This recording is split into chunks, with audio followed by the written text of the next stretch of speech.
Okay, yes, good afternoon, members in the audience and also online. My name is Brian Makabaya and I will be the chair of this session. So we have a number of presentations and we're going to have a small adjustment in the time allocated because of the lunch which spilled over into some presentation time. So the presentations will be 10 minutes. I will be re-recording this. The 10 minutes will be allocated to every presenter. So you present for exactly 8 minutes, and then 2 minutes will be for questions and answers. Okay? So we are going to have the first presenter. That is Mr. Prince Natwera. And Prince is going to present on evaluation of Sentinel-3 derived water quality parameters for Lake Victoria. Please, Prince, you can start.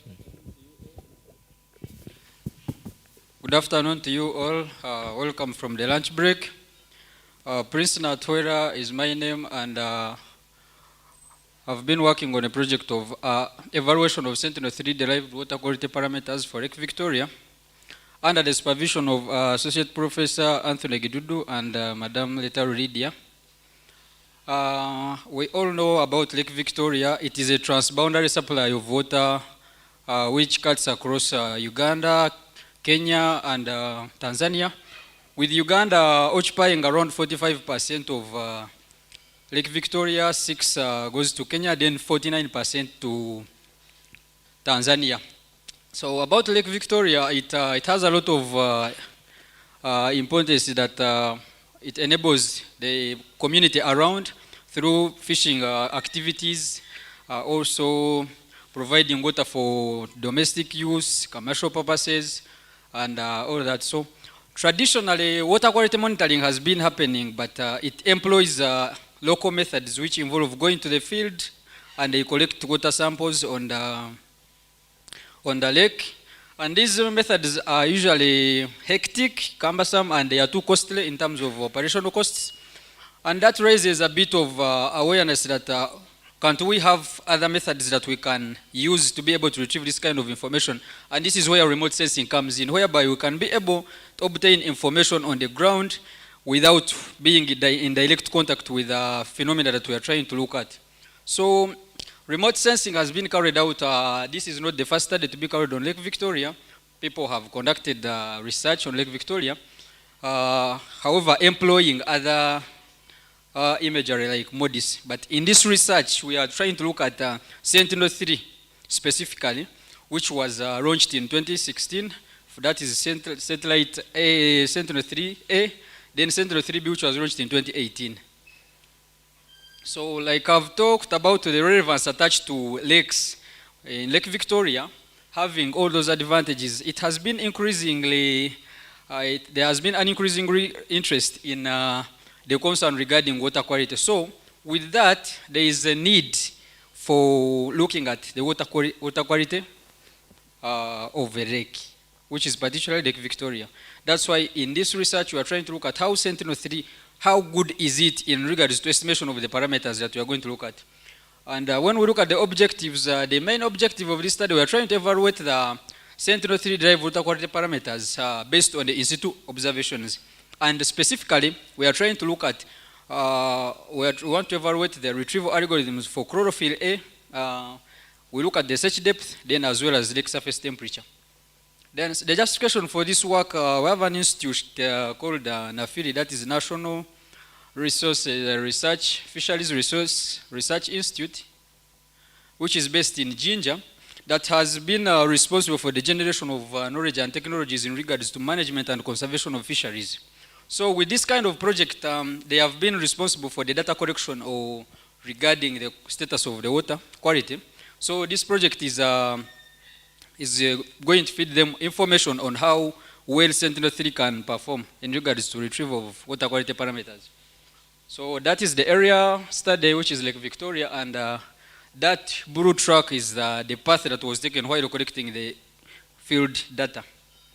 Then the methodology of this work, we have data collection, whereby now we need two kinds of data sets. We have in-situ observations and satellite-derived, satellite imagery, which is Sentinel-3. And Sentinel-3, we have two sensors, that is OLCI, Ocean Land Color Imager instrument, which gives us the imagery that is specifically looking at how we can retrieve search depth and chlorophyll A.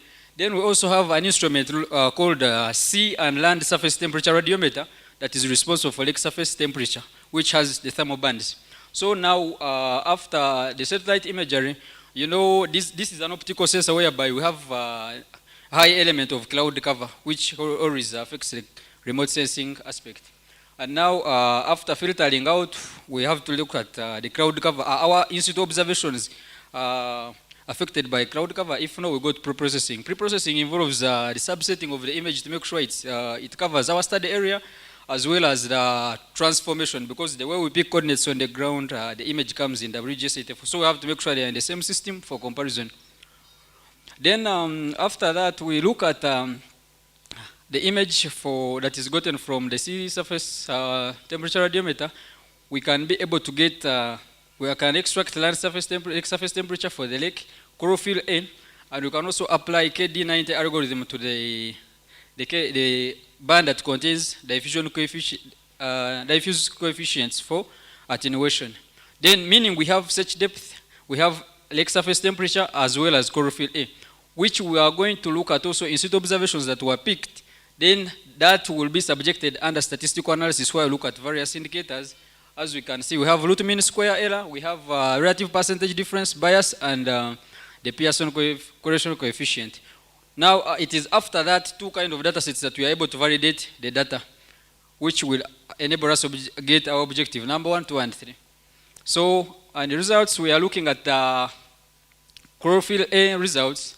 The orange line corresponds to what is picked from the satellite, and the blue line corresponds to what is picked from the ground. So, generally, when we look at what is actually on that bar graph, we can see that actually the satellite derived water quality parameter for chlorophyll A is higher than the one from the ground generally, which means it is being overestimated with a root mean square of 2.04 milligrams per liter, which is not bad according to the studies that have happened.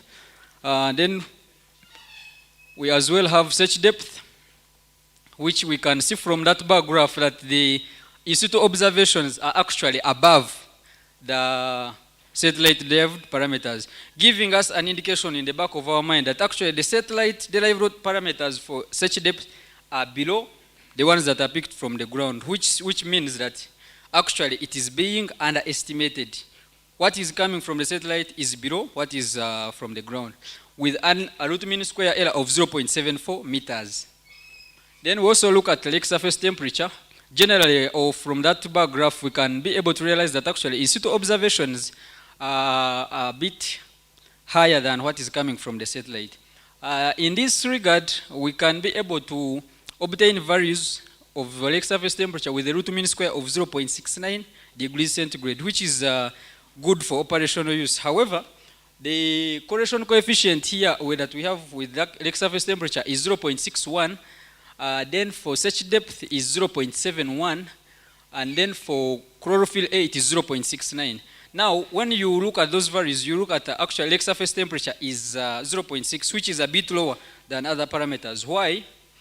We have in lake surface temperature, this kind of sensor gives data in a resolution of 1 kilometer. However, this kind of information that the data that was used for this had a pixel of 4 by 4 kilometers, because we used level 3 products which are daily composites of the information that you retrieved. So with that, we can be able to have an understanding from the results that we have. It is realized that Sentinel-3 can actually accurately model up the parameters for water quality, which are chlorophyll A, search depth, and lake surface temperature. Then, therefore, more research is recommended so that we can look at various algorithms that are specific to Lake Victoria, because we have a challenge whereby these algorithms that we are using to retrieve this information are ocean-based. So that is the challenge. And the main challenge in this kind of study was cloud cover, since the image we are using here is optical, the sensors are optical, so that is the main challenge we have been having in this study. Thank you so much. Yeah, thank you very much, Prince, for that delightful presentation. So at this juncture, I would like to invite some 1 or 2 questions to Prince to just clarify on what he has presented.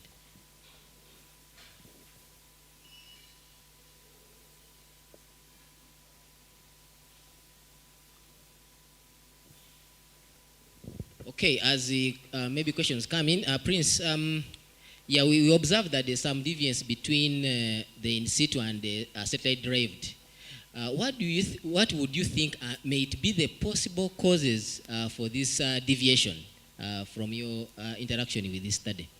According to the data that we are displaying here, we are looking at this orange line being the satellite derived and this blue being the in situ observation. Now the challenge comes in when you're using an algorithm to retrieve chlorophyll, because here we use an algorithm which is it is called Ocean Color Climate Change Initiative algorithm of version 5, and it is usually specifically designed for oceans, and Lake Victoria that we are looking at is just a lake. So by using that kind of algorithm, it has already parameters that are not specifically tuned to suit our region, which is Lake Victoria. And another thing we are having is the in situ point that is picked is particularly on a given point.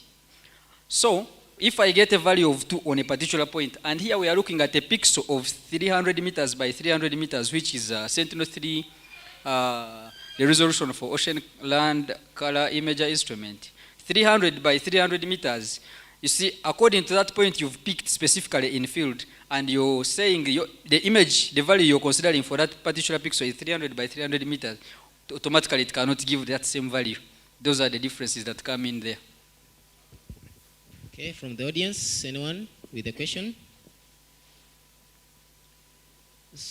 Yeah, so maybe lastly, maybe to clarify for the audience there, an attempt has been done to model chlorophyll A using other satellite imagery. Maybe just to re-clarify, why would one want Sentinel-3? I know you tried to attempt to discuss it. So yeah, and also just to clarify on what you mean by search depth with comparison to normal depth. To just all right. Yeah. Thank you for your question. Now, by search depth, you see when light rays come and they penetrate through a water column, there's a particular point where you cannot see what is happening down there. And now we measure this using a certain instrument called a search disk, as illustrated here in our right corner. I mean our right bottom corner, we can see that image. So you lower your disk into a water column, then it keeps moving down as you notice it. It keeps moving down as you notice. It will reach a particular point whereby the right ray is coming from above, hitting it and making you see it. It will be at a point whereby you're seeing it and it is almost going. That is the point, that is the depth that you measure from that particular point where it is disappearing up to the height of the water surface. That is what we can look at as, that's what is measured as search depth.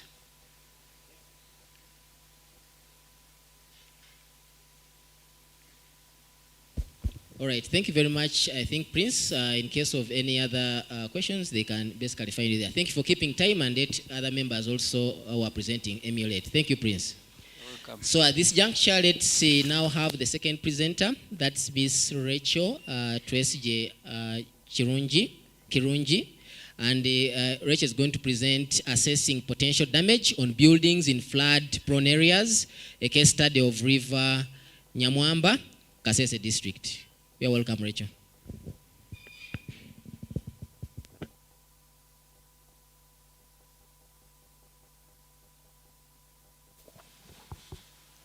Yes, thank you, Mr. Brian. I'm Twesige Kirungi Rachel, and my project is assessing potential damage in flood-prone areas, a case study of River Nyamwamba in Kasese District. And this project was supervised by Ms. Tusime Maureen. And yeah, that's my presentation outline. I'll not go through it, but you can see it. And in my introduction, previous efforts were done have been done in response after a disaster strikes or happens. But the current trend is to understand the risk of looming disasters and to prepare for them before they happen, so as to mitigate their adverse effects on the most vulnerable communities. And my research was about weather forecast leading to water rise and seeing how this water rising leads to flooding of buildings and roads. In my background, I realized most studies that were being done, they were concentrating on hazards, vulnerability, and risks, and they were doing this after a disaster happens. So I was trying to have a different view to see how to act before a disaster happens so that we mitigate effects on communities which are vulnerable in these prone areas. And the previous studies were done by the people you can see below. I cited out two. One by the then Honorable Dr. Kitutu, who was the Minister of Water and Environment. This study was done in 2019, so it's not a recent study. And the focus of the research project was to determine previous flood damage and forecasting the scale in terms of geographical extent, how many buildings would be affected by a flood scenario in 2019, and the severity of the flood effect. This is how bad would these buildings or roads get affected or damaged.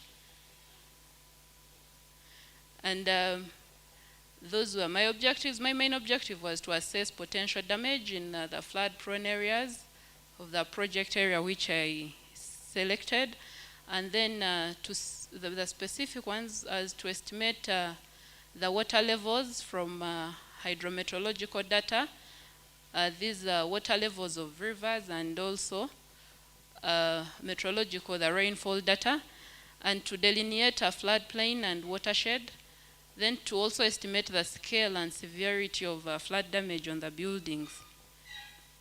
And in my methodology, on my left, that was my data, which I input in the various methods I was using, and in the middle there, those are the processes or the methods, and on my right, these were my outcomes. And I'll go straight to explain. My objective one, which was to estimate the flood water levels for a scenario in 2019, I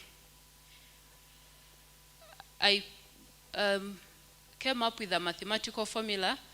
From that diagram, there is I needed a water level that would make a building or a road flood.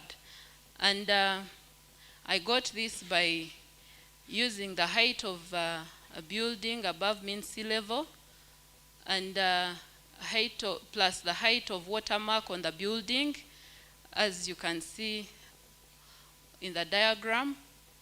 And I subtracted the height of the riverbed when nearly dry. Actually, the time I visited the field, the river was dry. It didn't have water, so I was able to pick a GPS point and offset it to the ground, and I got my elevation of the riverbed above mean sea level. And from my data, I used previous rainfall data of 2013, 2014, and 2015. These are the years where Kasese experienced very serious flood events, and they were vivid in people's memories. So I went on ground and picked information from a certain reference building which I chose, it had marks of the flooding that occurred, which were still very visible, and I picked points on them. You can see in my table down, and I used that information to calculate the water levels of the flood during those previous years, which I later plotted in those two graphs above for the scenarios of 2013 and 2014. That's for the second one on my right, and the first one was for 2013, 2014, and 2015, which gave me a curve. I used these two graphs to compute for the 2019 scenario, which helped me to get the flood water levels that would cause flooding during a scenario if it occurred. And those are the values I got, 4.24 for the 2013 combined with 2014, and 3.8 for 2013, 2014, and 2015. In my methodology too, where I was to delineate a watershed and a floodplain, I used the digital elevation model from the United States Geological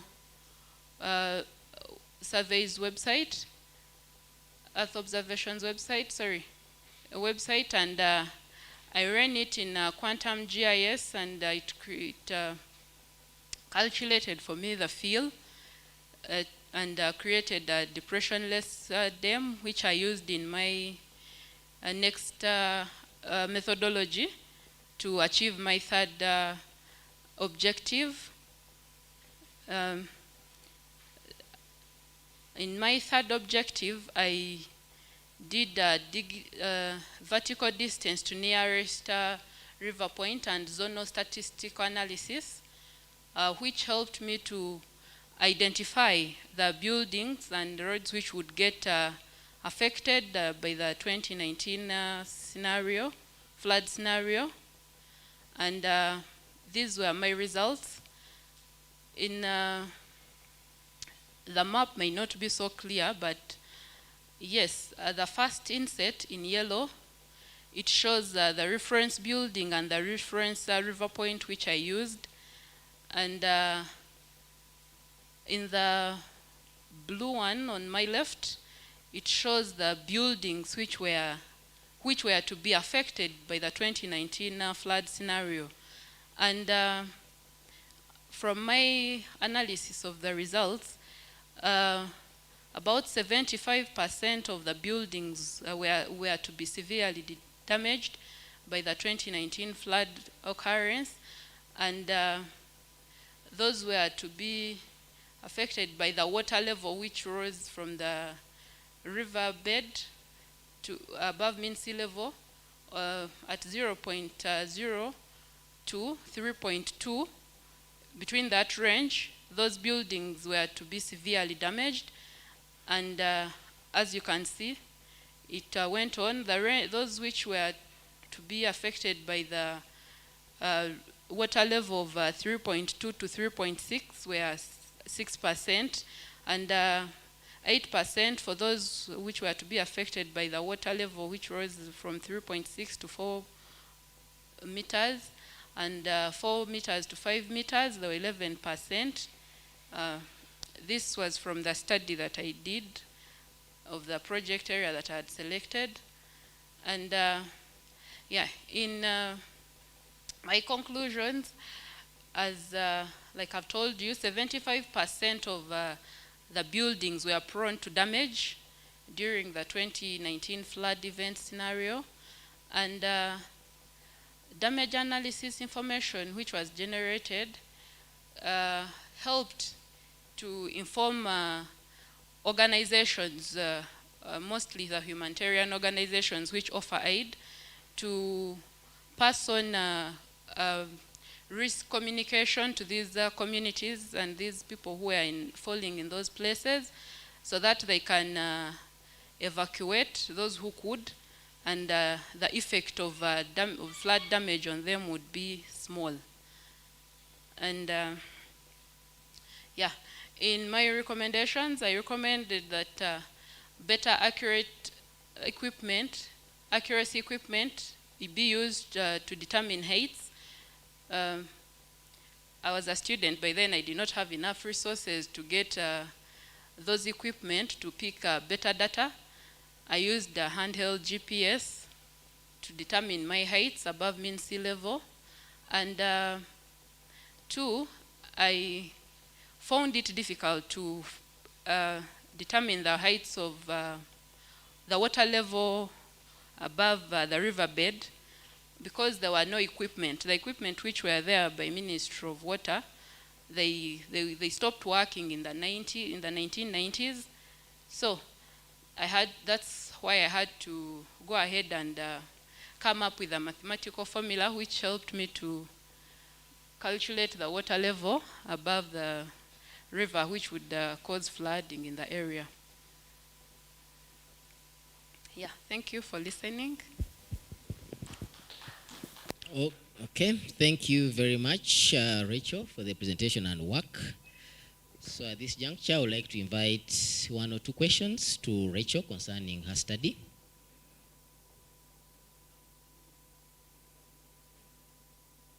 Okay, we have one there.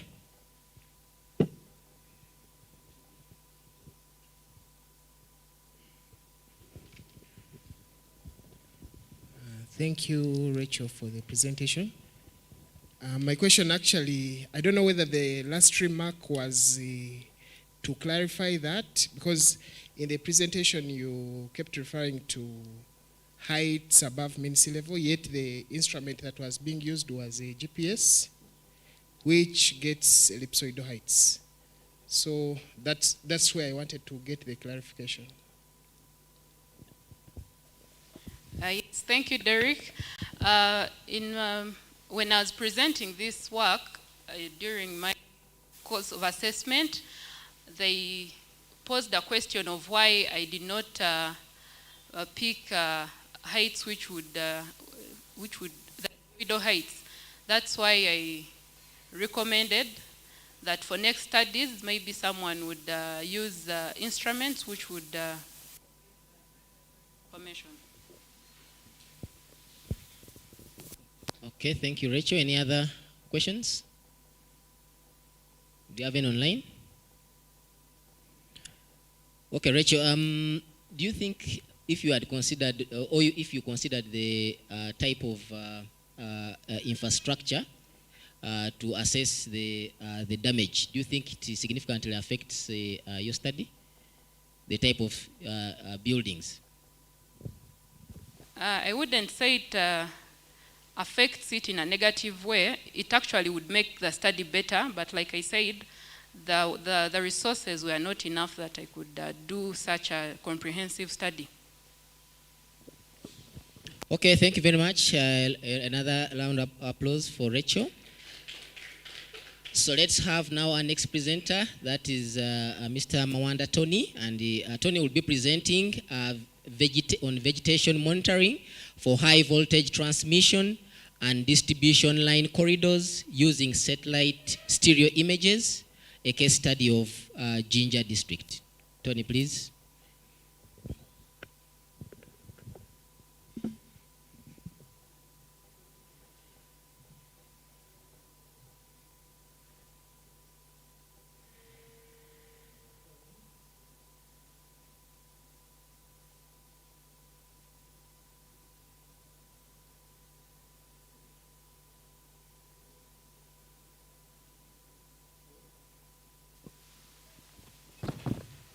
Yes, good afternoon. As mentioned, I'm by the names Mawanda Tony Joseph, and my research topic is vegetation monitoring for high voltage transmission and distribution line corridors using satellite stereo images, a case study of Jinja District. So as we know that the most common method of ground inspection, the most common method of vegetation management for the high voltage lines is ground inspection. In developed countries, other methods such as using SAR unmanned aerial vehicles are being proposed But in Uganda, customers are often complaining about power blackouts. Some of these power blackouts have been caused by vegetation encroachment, and efforts to move away from this ground inspection method have been fruitless because the area inspection methods, the ones that developed countries are using, are expensive. So, like I'd said, vegetation monitoring in Uganda is highly done by ground inspection. This method is tiresome. It is subject to human judgment.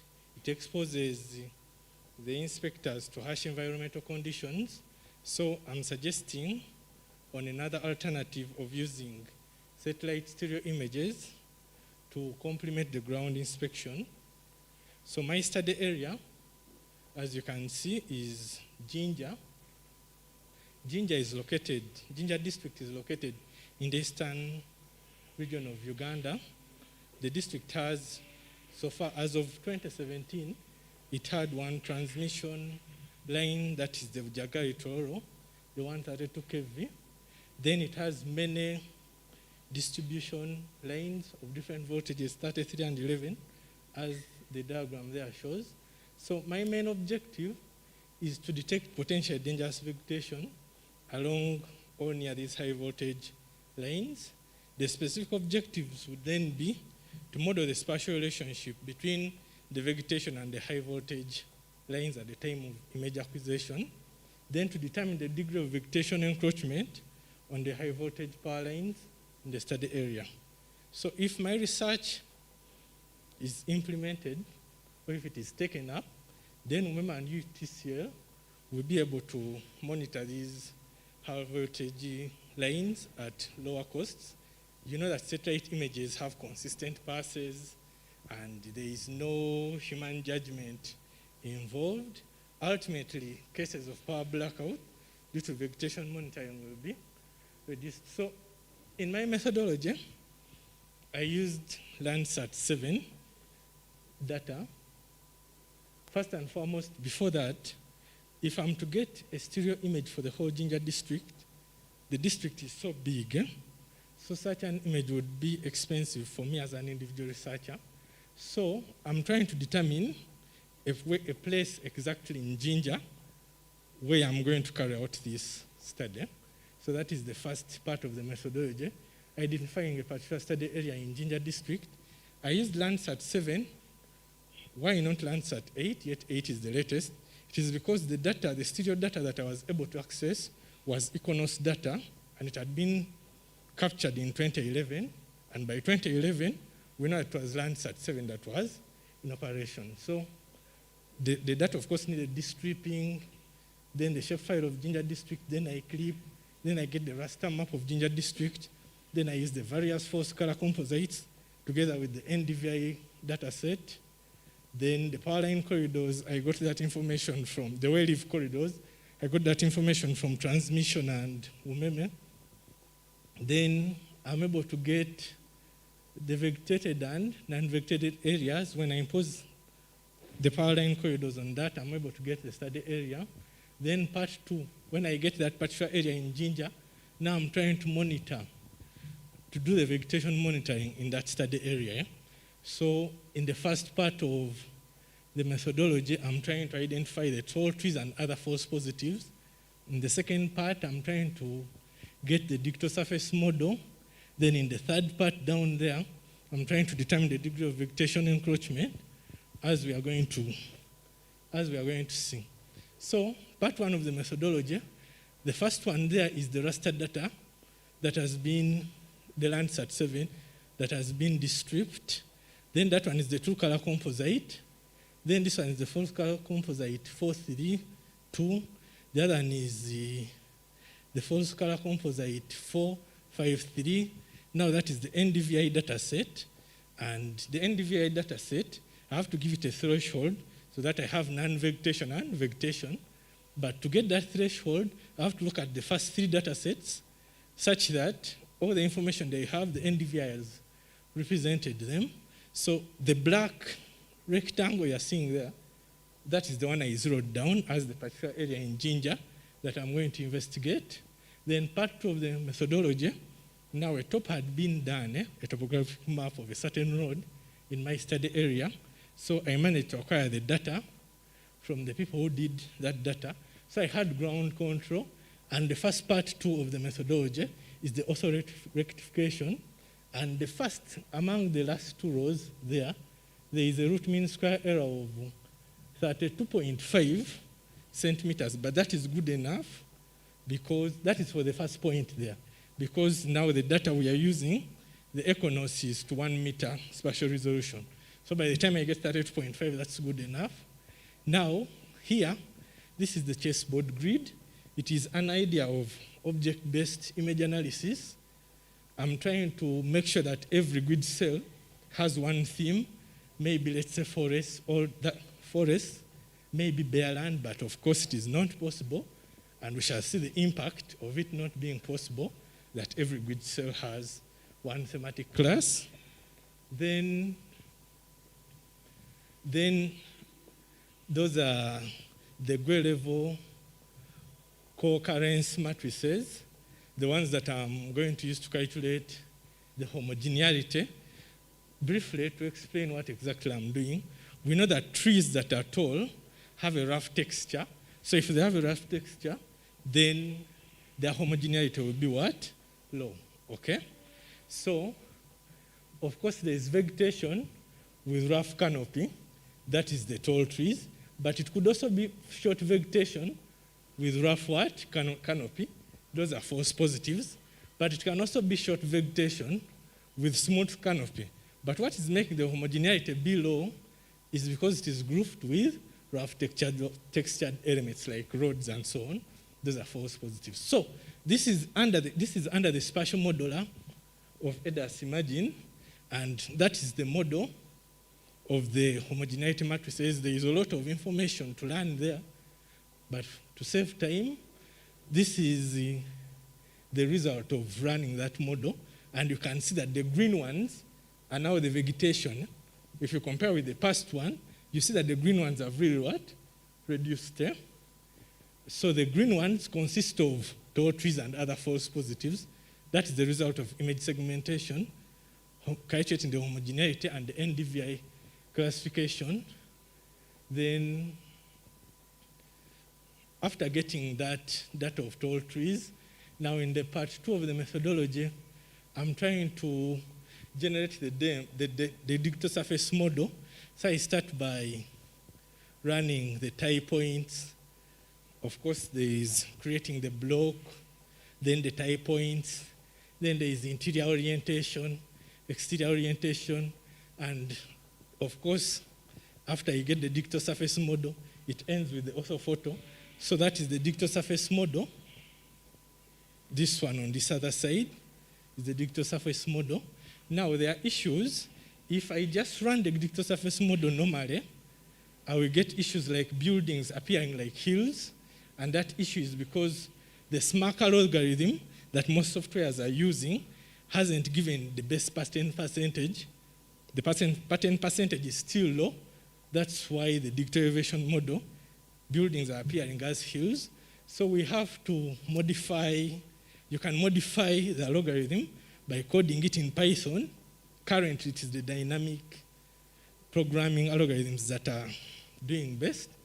Or alternatively, I can use another software, like the other one was AGRC Imagine. Now I'm using Envy because Envy can monitor the parallax and tell me that the parallax is still high, so please don't proceed. So then, after getting the digital surface model, I had to find out whether it was accurate. So what I did, that is my study area, that is the true color composite. I found a road there. I take the road to Google Earth Pro. In Google Earth Pro, I digitize it as a line, so I'm able to get reduced levels.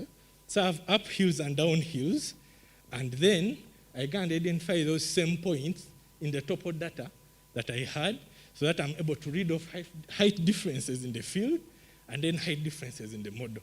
When I compare height differences in the field and height differences in the model, I find out that the root mean square is 70 centimeters for the height, and that is really high. But remember, Econos is 1 meter spatial resolution. So Of course, 70 centimeters is good to equinox. So there, the remedy would be using a more finer spatial resolution of like plages, 1 stereo, which I couldn't access by then. So we achieved our objective 1 already. Now we are going to objective 2, which is objective 1 was the digital surface model, which I showed you. Now we are going to objective 2. Now these way leaves, the growth limit zone, notice limit zone, I'm getting them from the transmission and UMEME documents. So in EDAS Imagine, there is the DEM. There, up there, I'm able to get buffers, of course, from the UMEME UETCL documents. I'm able to buffer there. So those 3 windows, I'm linking them, such that when I'm moving in the buffers, here I'm moving in the layer having the tall trees and the false positives, and there I'm moving in the 3D window, the same way you move in Google Earth Pro. When you zoom in there, you'll be able to see things in real life. There we are seeing them. Now, I wasn't able to see the distribution lines because for them they are smaller. The line spacing is smaller than the 1 meter for the equinox data that I was using. But are you seeing that? Just see a Bujagari Toro line. That is the Bujagari Toro line. That's the way I was seeing it. But just down it, there is a road. Of course, that road has distribution lines, but you can see that you can't see the distribution line. So on the Bujagari Toro line, I only identified some trees at the growth limit zone, some at the notice limit zone. So that is the objective 2 of monitoring the degree of vegetation encroachment. So discussion of results. As I'd said, that even if I did pan sharpening and look at the images like this one is after pan sharpening, only the transmission lines could be seen. So to see the distribution lines, I need finer data. For instance, the one for Plagius 1A, and I wasn't able to do field validation of whatever I had there. The reason why I wasn't able to is that the data I had was for 2011, and this is 2020. Those are 10 years later. So hopefully next week, I'm going to refine this research using Plagius 1A stereo that is current, and I will present this research again with field photographs, evidence that this mechanism, this method is really the way to go. Thank you. Yeah, thank you, Tony. So may I invite 1 or 2 questions to Tony?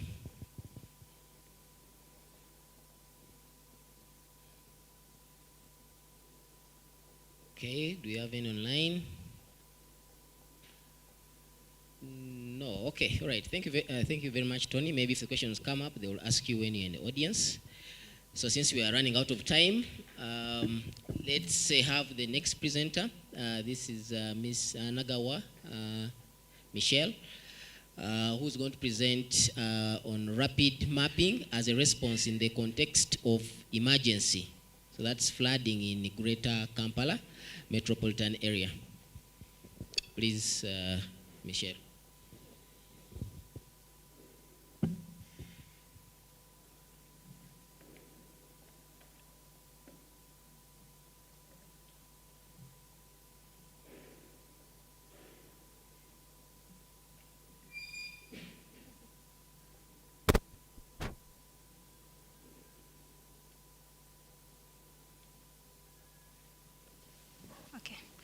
Thank you so much, Mr. Brian. Good afternoon, ladies and gentlemen. My name is Michelle Nagawa, and yes, I will be presenting on rapid mapping as a response to emergency. And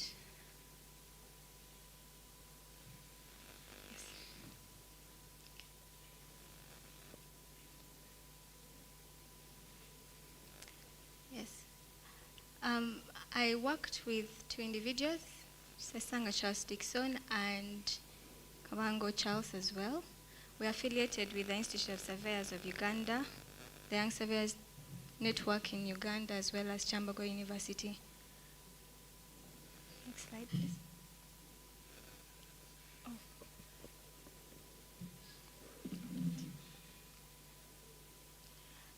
This is the content I have. I would have a background, problem statement, aim, and the specific objectives of the study we took up, the methodology, results, and discussions. In Uganda, there are various disasters, natural disasters and natural that happen, but those that are water-related have been on the rise, mainly in Kampala city. And this has, over time, reduced, but unfortunately, it remains, the floods in Kampala remain affecting people highly to a point of to about 2.8 million. And these devastations not only relate to the loss of lives, but also economic losses, in such a way that the geomatics-related technologies, for example, GIS, GPS, have come in as to play an important role of getting innovations to such disasters and helping us in disaster assessment and damage assessment. Therefore, this paper is basically there to help us understand how to apply geomatics through rapid mapping to provide immediate crisis information that can be used to respond to contexts of emergencies. As seen earlier in the background, we know that floods are very huge disasters in Kampala, and this can be either natural causes like heavy rains or artificial, where you have individuals encroaching on wetlands. And therefore, rapid mapping has come in to be a fast and on-demand provision of geospatial information that can help us easily adapt to emergency management activities. With this context, it will help us increase in data availability through using platforms such as OpenStreetMap, Mapillary, and the number of maps we can produce can help guide the actors in this context when trying to do emergency mapping. The main aim of the study is to demonstrate the role of rapid mapping in flooding preparedness. The specific objectives we looked at was to exploit the available data sets that can be used in a rapid mapping context, meaning you look at what is available. These can be data sets that are, as I said, OSM, or they are data sets that are in other platforms that are being used currently or employing techniques such as GIS. Then also to carry out multispectral analysis, this would involve getting satellite imagery and correcting and georefracing them such that they can fit within the methodology that we adopted. In our methodology, rapid mapping really works within a given time frame. So as you've heard, it's an emergency. So you're trying to ensure that the solution you have works in a given time frame. So we are working from T0 to T3 in those stages, where T0 is where the pre-event, where it hasn't happened. So what is available at that time? Do we have data sets ready? Do we have actors available? Do we have the required technical support that should help us combat the disasters before they happen? T0 is when you have the event happening, and what is available is the data that is available up to date. If it's not up to date, how can you correct it and make it accurate? And then between T1 and T3, you're looking at post-event analysis of the crisis. So if the data is not available, has it been obtained? Has it been corrected? And then do we have the required satellite imageries? For example, in this context, it's flooding. Do we have them, and can we use them for assessment? Which satellite imagery are we using, and to what accuracy? Therefore, in the methodology, we ensured that we would get reference data. We are trying to use open source data because we also are combating financial complications. And then once it's updated, we are able to carry out analysis, and we are able to correct it and do pre-editing. But if it's not, we have to go back and pick it. And then if it's not updated for that particular area that is affected, we have to ensure that we go and update that data. It it could depend. Maybe there have been more buildings that have come up, there have been roads that have been constructed, population increase. Also, we would need to obtain the satellite aerial photographs, and as I said, to what accuracy and are they suitable for the analysis that we are carrying out. And thereafter, in post-event analysis, we ensure that we create maps that can actually inform the need and will be useful to the users, end users. This could be the governments, this could be municipalities, or any governing body in that given area. So in our research and discussion, we worked with Chinawataka wetland, and we were able to obtain satellite imagery from 2000 to 2020, and this was with an accuracy of 0.61, because if it's real time, disasters are real time, you need to work with something that informs the current state. And the boundaries of the wetlands stay constant, but as you can see over time, there have been encroachments from people that are constructing, and therefore, if given that these wetlands are actually water catchment areas, as you can see from the elevations and catchments, we also got the roads that are available, and you would see that individuals are actually constructing in such areas. So with such information, we can actually show that when you use rapid mapping, from what we have obtained, you're able to get data in the shortest time possible that is updated and can be used by the final users in the chain. They can inform how to guide people when there's a disaster coming or when it has happened. And then applications of this technique will of course differ depending on the emergency at hand, the type of organization, and the emergency response. So therefore, every need and requirement should be tailored to the emergency that is there. The recommendation we have is that in order to leverage on providing data and information in the context of emergency in the shortest time, we should employ methods such as rapid mapping that should have simplified and efficient workflows that support different emergency responses. This could be at level 0, level 1, and level 2, in such a way that level 0 is where there is totally nothing in the given sector. Level 1 is there is some bit of knowledge on the application of rapid mapping, but then level 2 is where there's a full set system. So with all the above, we can actually have better ways we can respond. Emergency can be the COVID-19 pandemic we have, flooding, among many others. Thank you all so much for listening to me, and have a lovely day. Okay, thank you very much, Michelle, for the presentation and work done. So can I take this opportunity to invite 1 or 2 questions to Michelle? Okay. Thank you very much for the presentation. I have an inquiry. With the rapid mapping, the case study of disasters, how would you validate, let's say for example the level 0 or the level 1, how would you validate someone's mapping if it's accurate? The mapping, right? How would you validate it? So in level 0, remember you're working with, as I said, you have the right technical individuals available. So you're looking at the GIS specialist, you're looking at the individuals that work in OSM or those different companies, and there are already standards that have to be followed, acceptable limits. So those will be followed within. But we have to put such a system up such that it can help us. We don't have to wait to act. We have something already available, and as I said, you tailor it according to the situation at hand. Yeah. Thank you, Michelle. Any other additional questions, comments? So, Michelle, this rapid mapping, do we need to access real-time data? And what are some of the challenges? And also, what are the parameters you think that when you're doing rapid mapping, they should be priority? Okay. I did not. Can you remind me of the first question, please? Yeah, the first question was in this rapid mapping, do we need to access real-time, for example, satellite imagery? And what's the challenge with that in your assessment?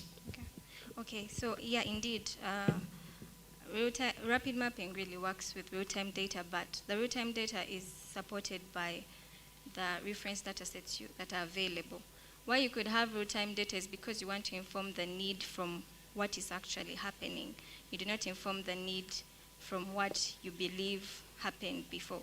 So if you want a solution that actually can work and make sense, you have to work in real time. And then, the second question. Yeah, the parameters you would advise, for example, that should be mapped in a rapid manner to assess, for example, the extent of damage or effect of the disaster like a flood. Oh, okay, so the parameters that are important to look at is, for example, if it's flooding, there is already a boundary for the wetlands, since there was a case study. So you have to ensure that the buffer, the extent or its allowance is not encroached on. And, you know, we should follow the guidelines that are given within the rules, say, by NEMA. And also, we need to know the extents of, the imagery specifications that you would need for areas in case you want to carry out the analysis, among many others. Okay, thank you very much, Michelle. Maybe a last round of applause for Michelle. So, so let's now move to the next presentation. That is by Ms. Agume Barbara. And Barbara is presenting on assessing the knowledge, attitudes, and practices, she calls CAPS, that may constrain or promote the use of UAVs in road infrastructure projects in Uganda. Please, Barbara.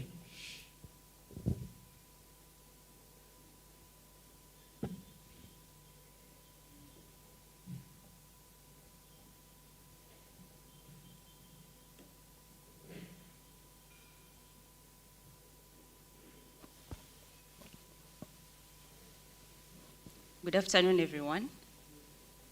My name is Agume Barbara, and I'm undertaking a study to assess the knowledge, attitude, and practices that may constrain or promote the use of UAVs in road infrastructure projects in Uganda. I'm undertaking this study with a team that is comprised of Dr. Msinguzi Moses, Dr. Lydia Mazi, Mr. Bamoyana Ivan, and Ms. Aveho Diana.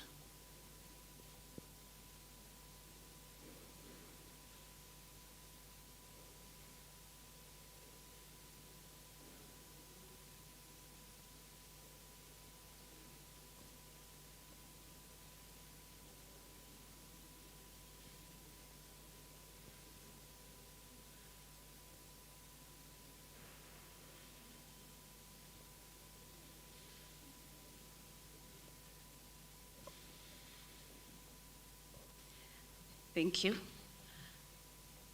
Next slide. Sorry.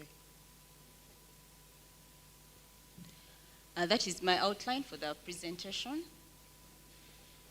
Unmanned aerial vehicles, UAVs, also commonly known as drones, have gained a lot of attention over the last few years, and they've been used for mapping, and also they've provided up-to-date high-resolution images. These UAVs in Uganda and other developing countries have been used in a number of civil applications, like entertainment like videography, photography. I believe you've seen them if you've attended weddings, and mapping, among others. However, their adoption in the road infrastructure projects is really limited, and this has limited their exploitation of their benefits in this sector in Uganda. So improving their usage requires to develop policies that streamline their operations in Uganda. Though these policies need to be informed by the current knowledge, attitude, and practices by potential users about UAVs. However, no empirical study has been carried out to obtain such fundamental information. So this study is to assess the knowledge, attitude, and practices so that we can get this fundamental knowledge required to come up with the policies. The methodology used, this study is a mixed methods research that is both quantitative and qualitative in nature. This questionnaire was administered online to potential UAV users in government, the academia, and the private sector in Uganda. these questions in the survey follow the CAPS model, and the questionnaire can be accessed through that link. Please note that this survey is ongoing, and I'll request the team to share the link in the comment section so that you can help and respond accordingly. So what do I mean by knowledge? We would like to know how much do these potential users know about UAVs? Have they ever undergone any trainings? Which operations can they actually undertake using UAVs? For the attitude, which opinion or perspective do they have about the use of UAVs in road infrastructure projects? And then for the practices, have they actually used these UAVs in any civil application? And also our organizations, do they create a demand for this technology? So as I've said, that it's an ongoing research, and the survey is targeting potential UAV users in the government. The government, that is the central and the local government. The central government involves the ministry, departments, and other agencies, authorities. Then there is the local government, the private sector, and the academic institutions. So far, I've received 182 responses. So I'll go straight to the results so far. For the knowledge part, I've used the Pareto chart. Here I've based on having people who say that they've ever attended a presentation about UAVs and also gone through a training to become pilots or commanders. So out of the 98 that have not attended any presentation on the UAVs, 3 say that they have undergone training to become pilots or commanders. And then of the 84 that have actually attended a presentation about these unmanned aerial vehicles, 30 have undergone training to become either pilots or commanders. Then also, there's a question that I was asking to know which operations they can comfortably take while using UAVs, like assembling it, planning a flying mission, processing images, flying these UAVs either in manual or automated mode. So 42.5 of them of the respondents so far show that they have practical knowledge in planning and flying a UAV, planning the mission. 43% are able to do the mapping, the image processing. Then I also used the Pearson correlation to have a correlation between the people who have gone through the training. Can they actually undertake these different activities, like assembling the UAV, carrying out the mission, operating a fixed wing, operating a copter? So as you can see, the values of the coefficient correlation falls within that interval of -1 and 1. So it demonstrates that there's actually a correlation between these two. But then it is negative. So it shows that when one is decreasing, one is increasing. Yet it should be that if the more the trainings, the more the people should be undertaking these activities. Sorry. Then for the attitude aspect, I asked to have an opinion as to whether they think that this technology can be used to improve on the limitations faced during the road infrastructure projects. So these limitations are like time overruns, cost overruns, among others. And 78 of them show that they are in support and they agree that the use of UAVs can actually improve on these limitations while executing these projects. Then also, there was a question asking about their support in using these UAVs while carrying out the road infrastructure projects. And 85% show that they support this use, the use of UAVs while carrying out the project. Then for the practices, I was inquiring on how they have used them in the different civilian applications, and 53 of them show that they actually have used them in the different applications. Then there's a question to ask whether they can easily change from the satellite imagery, from the other methods they're using now, to use UAVs, and 118 of them actually show that they can change. And also, there was a question to ask to find out whether the current organizational budgets actually encourage the demand for UAV technology, and 95 indicated that no, it does not create, as they went on to elaborate, that it requires, this technology requires expertise, and also the institutions cannot afford them, as there's a perception that they're expensive. So on the knowledge part, of the 84, only 30 have undergone the training.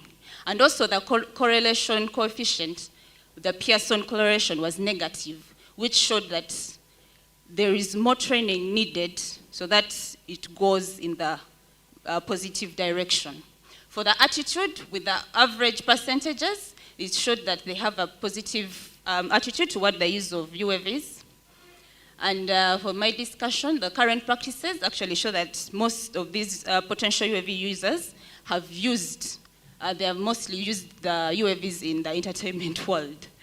And also the demand is affected by the lack of expertise and also the perception that it is an expensive technology. So the knowledge that the potential users have regarding these UAVs is really, really limited. And then this really constrains the utilization of the technology. Then the attitude towards the technology is positive, and this can be used to promote the technology. However, the current practices in place constrain the use of UAVs since they do not create the demand. So for my recommendations, there is need to sensitize a lot of the masses about the advantages and benefits of using UAV technology. And also, there is need to train these potential UAV users in the construction sector so that they gain skill and expertise. And then the academic institutions, at least they need to introduce these UAVs in their curriculum, just like GIS, and they inform us early enough so that we get interested in the technology. And then to the government, they need to develop policies that support and encourage the use of UAVs. Thank you very much. Yeah, thank you very much, Barbara, for giving us a very good insight into the attitudes of people towards UAVs. There's a question online. This is from Henry Chiza, who says, could the measurements also be affected by the lack of a comprehensive geoid of the country? Then that is the measurements using the UAVs. So does the geoid, for lack of an accurate geoid, for example, can it affect the measurements from these UAVs? That's from Chiza online, Chiza Henry.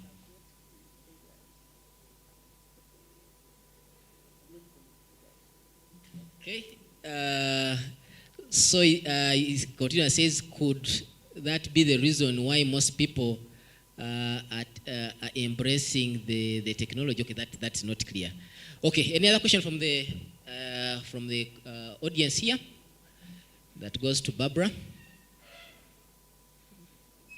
Or a comment?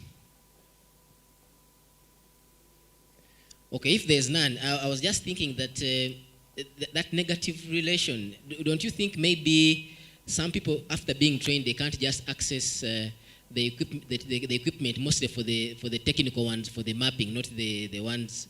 So you may be trained, but you can't access, so you'll never apply or do your work using UAVs. Don't you think that can be a reason? So if you're trained, I believe you can put in a word to your organization. I believe, just like GIS, most people have actually brought GIS into their organization as a new technology, as a new software. So this can be done the same as for the UAV technology. If you go through the training, you can put in a word and encourage them to purchase whatever you need to use. Okay, thank you very much, Barbara. So let's now go to the next presenter. That's Mr. Jesse Buyungo.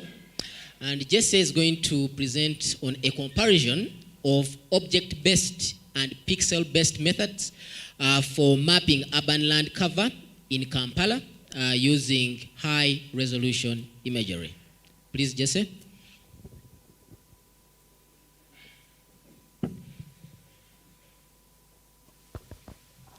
Okay, thank you so much, Mr. Makabai. Yeah, my name is Jesse Buyungo. And I did a simple project here to compare the results of object-based and pixel-based in mapping high-resolution image array, specifically in Kampala.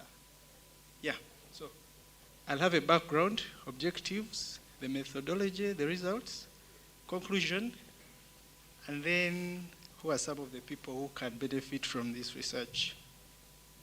So, okay.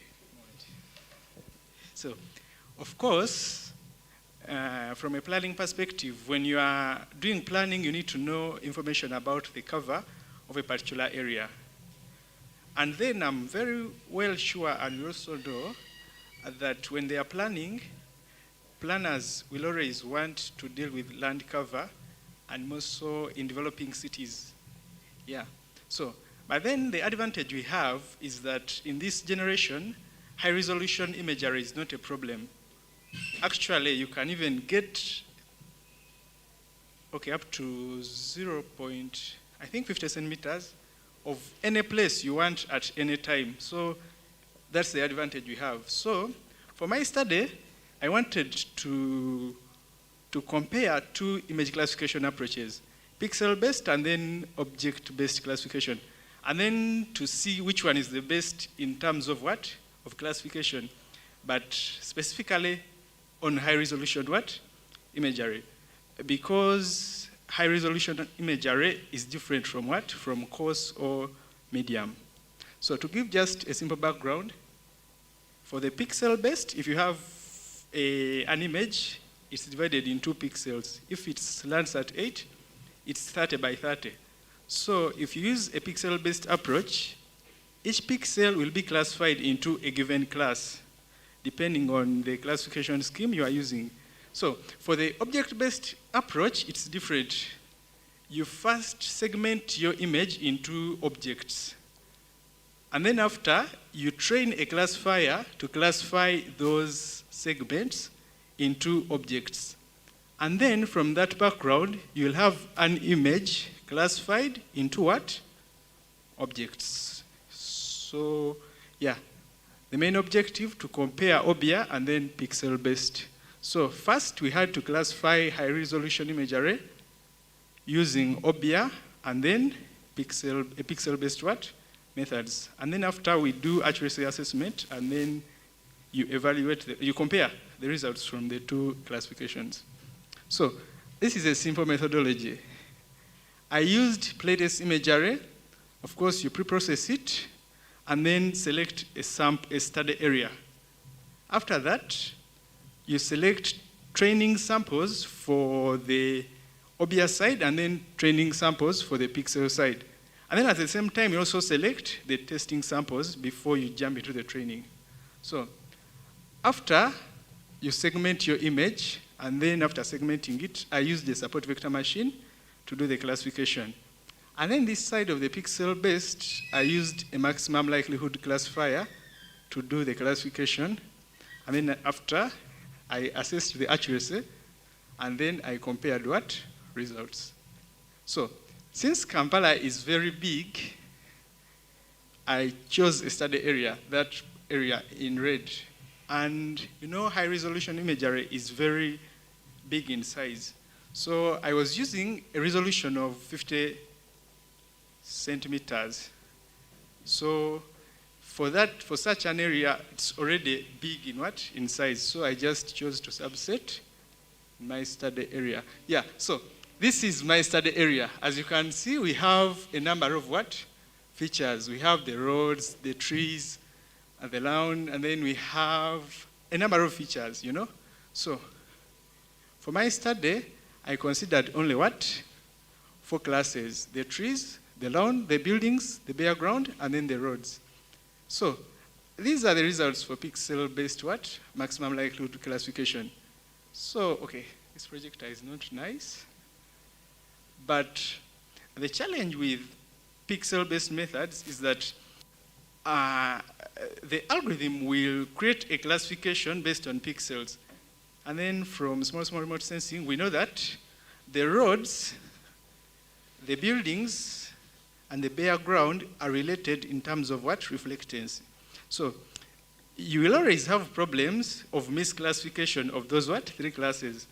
And actually, since you're having high resolution imagery, you'll always have like crystal-like structures in your what? In your classification, as you see here.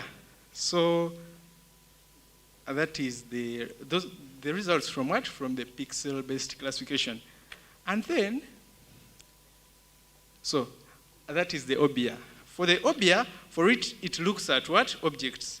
When you segment your objects, whether you've segmented them poorly or correctly, the classification will deal with those segmented what? Objects, not the what? The pixels. And then actually I was impressed with this because first of all, as you see the one in red, they are the buildings. You can differentiate buildings from the roads, and then from the what? From the bare ground. Of course, it also has some misclassification, but not to that extent of the what? Of the maximum likelihood. Yeah. So if I can take you through, small, you see this image? Just look at the buildings. They are distributed, but they are regularly shaped. And then look at the pixel-based. Are you seeing how the building class is confused with the bare ground? And then when you look at OBIA, wow, you can't just imagine. The buildings are already classified in their what? In their class, yeah. So, further, in summary, of course, OBIA performed better than what? Than maximum likelihood, with an accuracy of 87.5, and then pixel-based had an accuracy of 85.2. And then, of course, OBIA achieved better separation of what? The 3 classes, the roads, the buildings, and the what? And the bare ground. But then, have it in mind that this is high-resolution what? Imagery. So if you are dealing with Sentinel-2, Landsat 8, or MODIS, I don't know what it will give you. Yeah. So, in conclusion, OBIA, for my study, I can conclude that OBIA performed better than pixel-based maximum what? Classification. And then, of course, I would encourage more researchers to dive into OBIA and its application for urban what? For urban mapping. Yeah.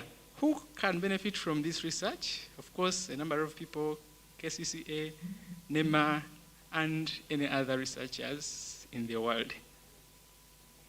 Thank you. Yeah, thank you very much, Jesse, again, for really giving an insight on how we can process our satellite imagery. So I will take this opportunity to invite 1 or 2 questions to Jesse, and thank you very much for keeping time, Jesse. Thank you. So online, okay, someone is saying that isn't it, don't use the name, is it obvious that OBIA would yield better results? Well, it's not obvious. That's why I've told you, you just have to have it in mind. If you have worked with Sentinel-2 or Landsat 8, then you know that, okay, I've worked on both cases. I've worked with Sentinel-2, and then how I reached on this, I had a small assignment where we were classifying high-resolution imagery. And then we used pixel-based, but then I was not satisfied. But it's not obvious. Okay, any other? Yeah, maybe you hinted a bit about it because I was going to ask that. What about when you have lower resolution satellite imagery? How do these perform? But you said maybe someone should investigate that. Okay, well, but then of course let us consider a simple case of Landsat 8, 30-meter resolution.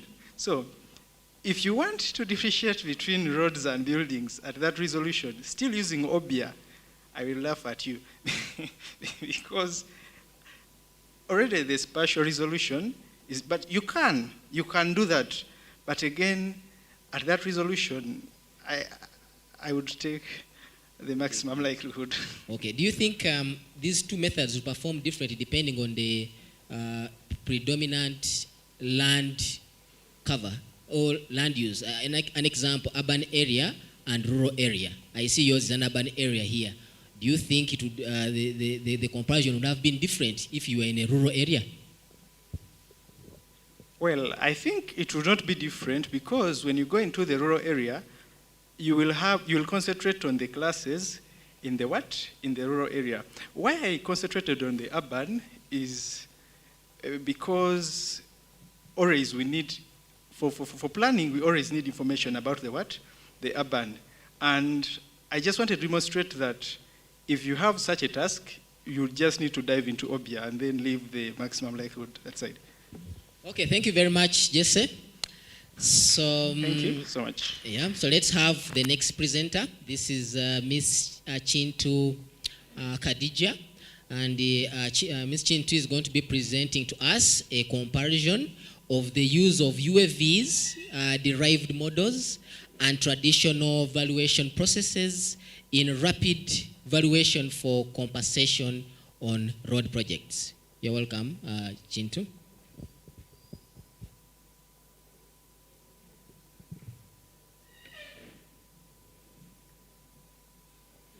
Appreciate if you keep time because at 4 we have a keynote coming in and we have one more presentation.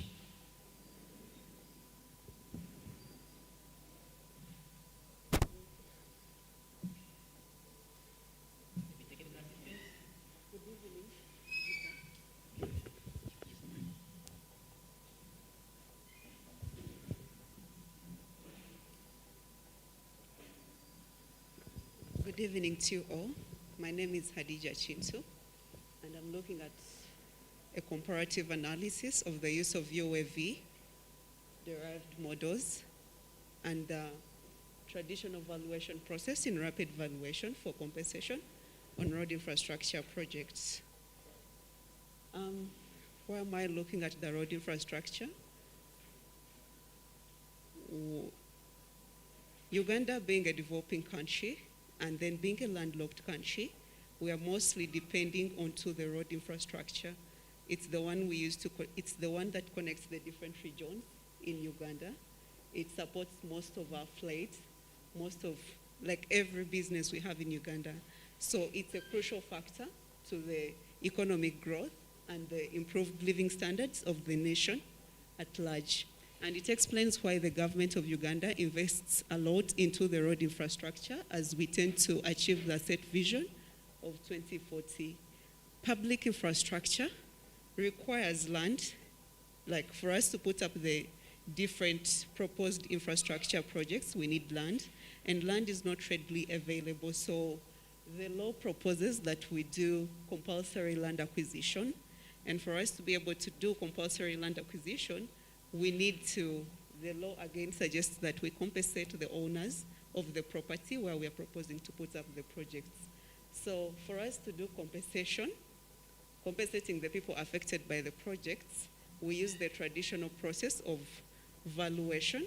Currently, that's what we are using, though this process has constantly shown the different weaknesses regarding time, cost, up-to-dateness, monitoring the corridor, the different developments, the encroachers into the corridor, the accuracy, and that's, though with all those weaknesses, there is, like, the experts in this field are aware of what's going on and the defects or the weaknesses of the current valuation process, but still there is not much that has been done, so there is gap in the research, investigating or even suggesting improvements in the traditional valuation process. So that explains why, or that's one of the motivations for this research, as we are proposing a method that depends on the drone technology to improve the current valuation process that is used in compensation. This study was carried out on the Chaliwajara Kasangati Matuga Road, and I will expound more about the methodology as I get there. So majorly the problem that we are handling in this research is the weaknesses. We're trying to see how can we minimize or reduce the weaknesses of the current valuation process, and then also help or reduce the budget inflation and the delayed and incomplete infrastructure projects, and the continuous litigation that the government faces in regard to the development of infrastructure projects in the country. My main objective is, like I already mentioned in my topic, to see if there is any significant, because drone technology may not be new, it has been there, but most people are skeptical about using it, and they say, it won't be able to perform as good as the current valuation or traditional method that we're using. But then here we are trying to prove that yes, the drone technology that we're talking about can do much more than you think.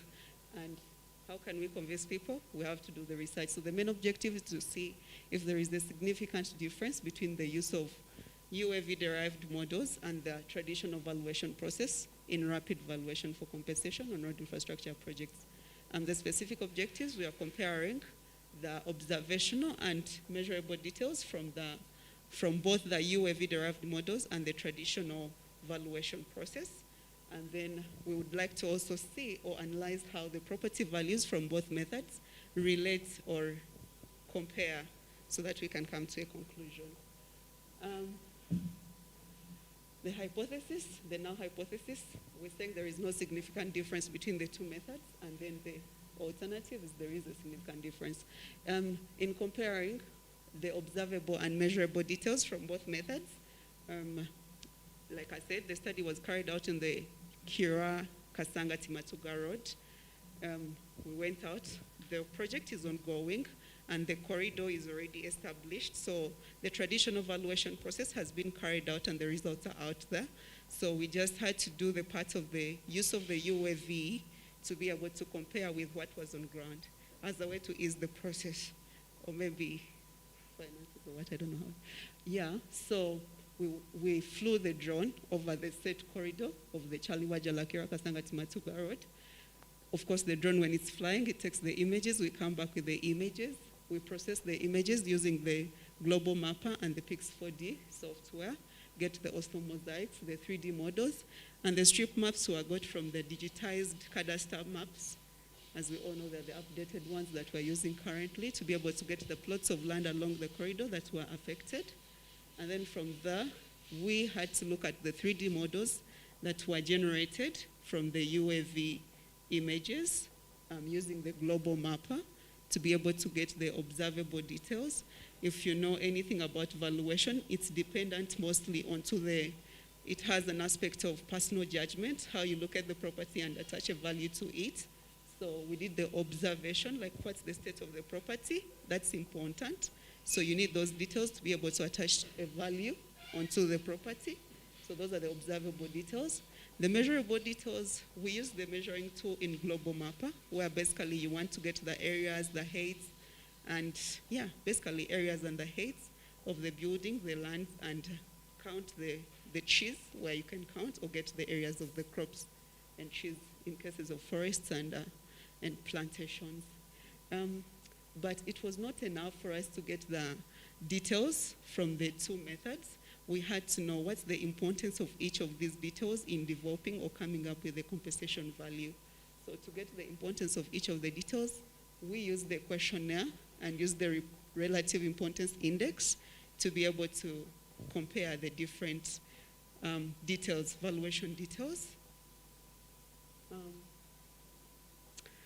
Those are the findings. At the feasibility stage, the valuers are interested in the land affected and the property affected. And this finding shows that from both methods, we are able to get the details using both methods. That's why it's in the intersection. Here, we are able to get the details at the intersection. That's during the valuation stage. And these are the details of interest to the valuers. Then we also have details of beneficiaries, like the name of the person. Yeah, those were got with the traditional method. And then during the post-valuation stage, when we've set the cutoff date, record keeping we were able to get that using both. And then monitoring was only got using the UAV-based method. From the importance of the details, like I said, the details are showing you in the intersection and in the different Venn diagrams. They're here at the different stages. And the relative importance index, relative importance is more like the probability. It ranges from 0 to 1. So anything above 0.5, we're taking it to be important. And anything below 0.5, we're taking it not to be of much importance in deriving the compensation value. So the study shows that all the details the valuers go look out for in the field are of great importance in coming up with a valuation or the compensation value. In analyzing the property values from the details that we've got in the first objective, we subjected them to evaluation approach where we used the sales approach for the land to be able to know what's the value of the land. We used the cost approach to know what's the cost of replacing the development or the building. Like if someone is going to put up the building elsewhere because you're forcing them out of their property, you've got to give them the same amount to compensate them and go elsewhere, live the same life they were living because it was against their will to shift, but we made them shift because of the upcoming project. The district property rates is where we got the rate for the crops, and then we used the pair t-test to be able to conclude on our hypothesis. The property value is equal to the land value plus the building value plus the plant's value. Those are the findings, like the value of the different properties that we looked at. This is the whole method or process of using the paired t-test. And the conclusion that we came at was from the t-distribution tables, the finding was showing that we could not reject the null hypothesis that says there is no significant difference between the values got using the UAV derived models and the traditional valuation process. We couldn't reject at the 90% confidence interval. In conclusion, the valuation details using the UAV-based technology or process, the UAV-based process of valuation is capable of giving us all the necessary details that we need to be able to do the valuation. And all these details, like I already said, they're of great importance in determining the compensation value. In regards to our hypothesis, we couldn't reject the null hypothesis at 90% confidence level. And the recommendation to the government, they should make the policies friendly or more acceptable to the use of the, there are so many restrictions on the use of drones. A colleague has already presented about the framework of using drones and the rules and regulations that are related to that. So the government, I recommend it should be more flexible because the drones can do much more than entertainment. To the academic world, we should embrace this. Let's teach the experts or the people in the industry how much more the drone can do than just look at them for entertainment. I go to entertainment because they're mostly used for entertainment in our country. The technical people here, I'll go straight to the valuers because I'm coming from the valuation background. They should already be, from the findings of this research, embrace the use of the UAV models because, as we've seen, they can do more than what they are being used for. Yeah, that's all. Okay, a round of applause for Khadija. So as we receive just only one question for Khadija because we are out of time, our last presenter is supposed to present through Zoom. So as the technical team maybe sort that out, let's have one question for Khadija concerning her study. Okay, we have one there.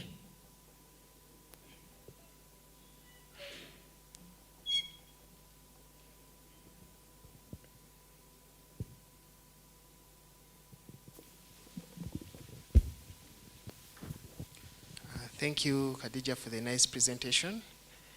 Derek, once again, is my name. My question actually goes towards the practicality of using UAVs in capture valuation data. From the little I know about valuation data, actually, you need three components. That is land, then developments, call it buildings or whatever, and then crops. When it comes, maybe we can leave aside the land aspect, because I think you need the area from that, the acreage, the affected acreage. Maybe you can ascertain that. But when it comes to, let me say, buildings, from the UAVs, can you tell the material? Can you tell what is in the interior of the building to come up with a comprehensive value? Then for the crops as well, you need to determine the species of the crop, the other aspects, attributes such as the diameter, to determine the actual value of the crop. Then also the number of crops. Is it possible to obtain all this information from UAVs? If not, is it that this technology can be used maybe for rapid assessment or for reconnaissance? I don't know. To what extent can we really apply it in a realistic way? All right, thank you. I'm sorry I didn't get your name, but I'll go to the buildings. For the buildings, with the details from the images or 3D models got using the UAVs, I'm able to get the area of the building. You talked about the interior. I'm not able to get the interior, but from the estimation background, you're able to get the value of a building. Like you can look at a storied building and you know the rate per square meter. There are different methods of getting the value of a property. Now, maybe if you're going to get into those methods and look at which one is most suitable or which one is more accurate or so, but there are different ways to be able to get the value of the property. Like I could look at this conference hall, so long as I have the area, I can attach a rate per square meter without getting on the inside. I don't know if that answers the part of the interior. And then being able to get the materials used for construction, yes, you can tell the roof material, you can tell the finish on the outside, you can be able to see the finish in the compound, anything external, you're able to get it from the 3D models. I don't know from your experience, but it also depends on the technicality of the team you're working with and how they're able to process the information the drone picks from the field. And if it's like a forest, it's hard for you to pick out one-on-one, but the method you can use to get the rate of crops or plants in a forest is also a square meter based kind of method, where like in valuation, we know that in a square meter, depending on the density of the forest, we could estimate to have, let's say, 6 trees per square meter. So when we have the square meters of that, then we can multiply depending on such. I don't remember the other. I think you talked about the type of the plant that you mean from my study, the way we processed, I was not able to look at the type, see this is this leaf or something, but you can look at like the height of the plant and you're able to differentiate. Like you can say this is a grown tree, like a grown tree. You have a medium, and then you have a very young, depending on the height. That is in the district traits, and you can attach value depending on that. Yeah, thank you. Yes, do we have any other comment? Yes, Professor Msinguzi. It's a very short one because we are coming to time. I see you are using a confidence level of 90%. That means a significance of 10%. Isn't that a big risk? The risk is too much.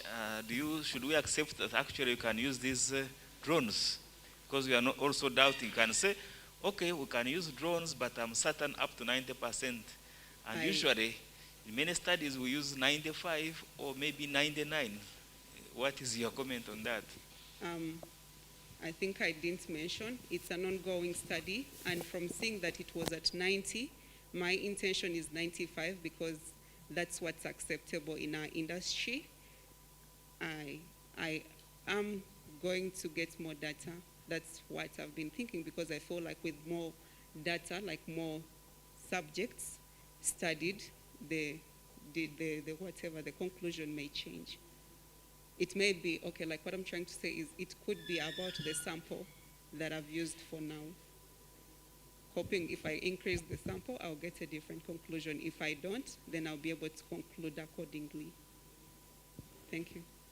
Yes, so as we wait for, because our keynote speaker, Professor Catherine Nakarinde is not yet online, but they are still sorting out the last presenter.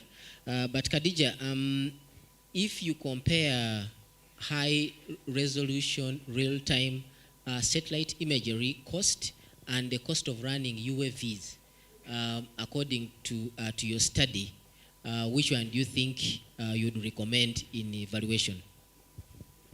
I get your question, but in my study, I'm only doing the UAVs. I haven't looked into the satellites, so I don't know what the satellites go for. Maybe in the recommendation, someone can look at the satellites and compare with the UAVs. Because I feel like with only the UAVs, I'm already doing enough justice to the traditional method as I try to improve. All right, thank you very much, Khadija. Maybe a round of applause for her. So our keynote speaker has just joined online, so we are going to cross to Professor Catherine Nakarinde, who is joining in from the US. So maybe the technical team will help me there. But Professor Catherine Nakarinde is a remote sensing scientist and a research professor at the Department of Geographical Sciences, University of Maryland in the United States of America. She is also the director of the NASA Harvest Africa program. Her research interests involve leveraging Earth observation for monitoring drought, ensuring informed agricultural decisions, and guaranteeing food security. She's also an alumnus of Makerere University. So Professor Catherine Nakarinde, you are welcome.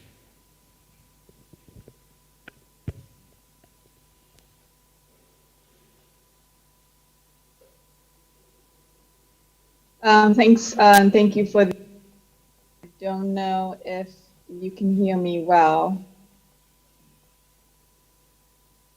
Can you hear me? Yes, okay. Okay. Yes, we can hear you. Professor, please go ahead. Go ahead. All right, I'll try to share my screen. And you can see my screen now? Yes. Yes. I think it's loading. Yeah, we can see the screen now. Prof, please go ahead.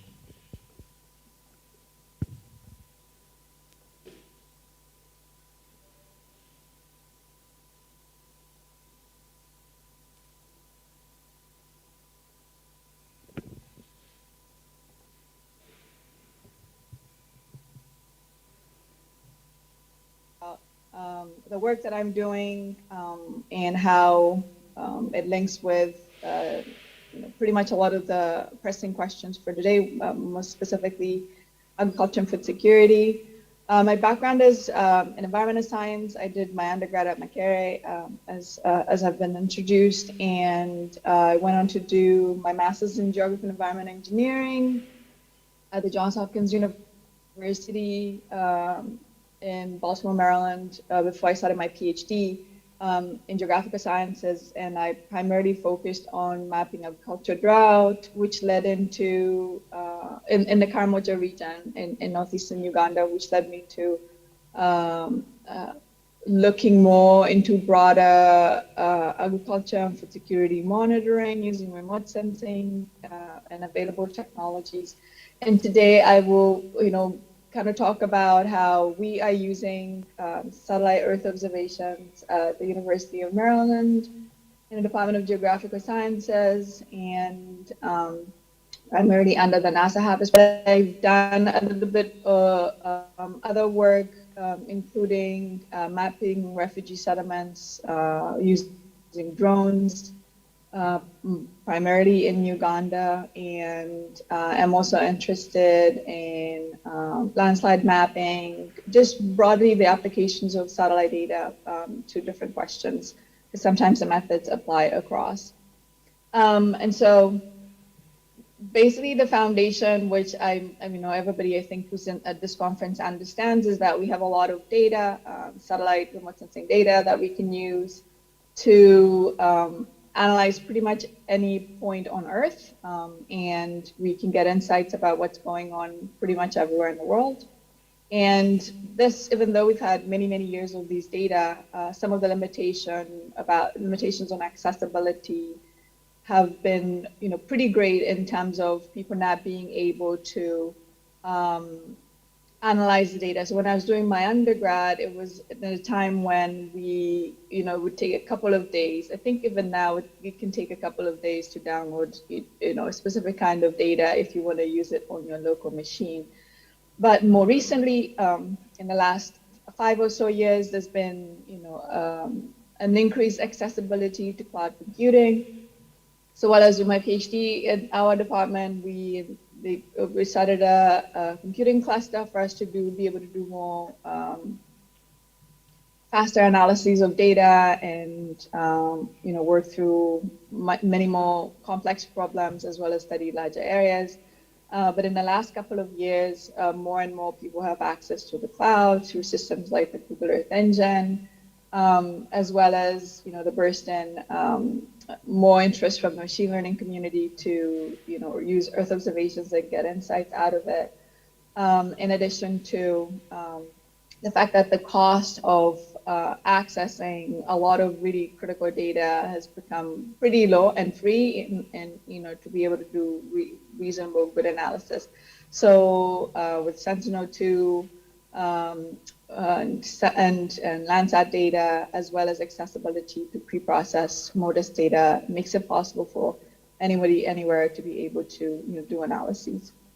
However, despite all of this, we still see massive events with significant impacts on populations, particularly in sub-Saharan Africa.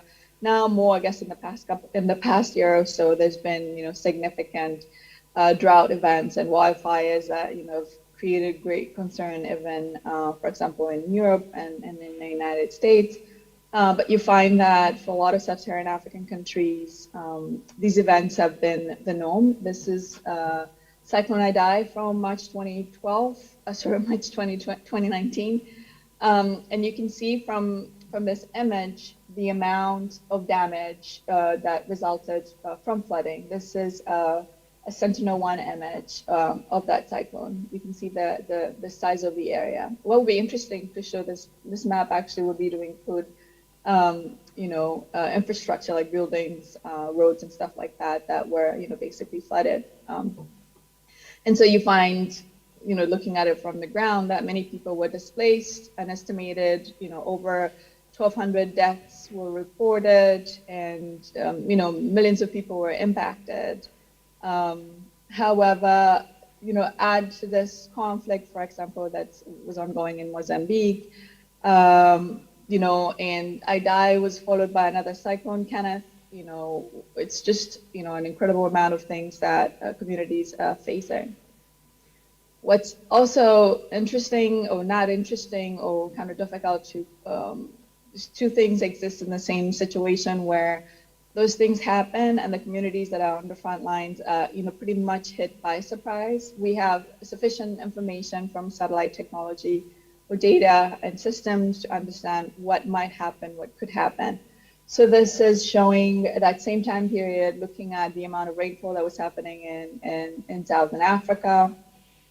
If you look to the bottom left of the map, looking at Western Africa, there'd been a drought, and then we have Cyclone Idai in the middle, where the dark blue is, plus 100% more rainfall, for example, millimeters of rainfall recorded at that time period. And then you're seeing a drought in Eastern Africa right here, starting in Kenya.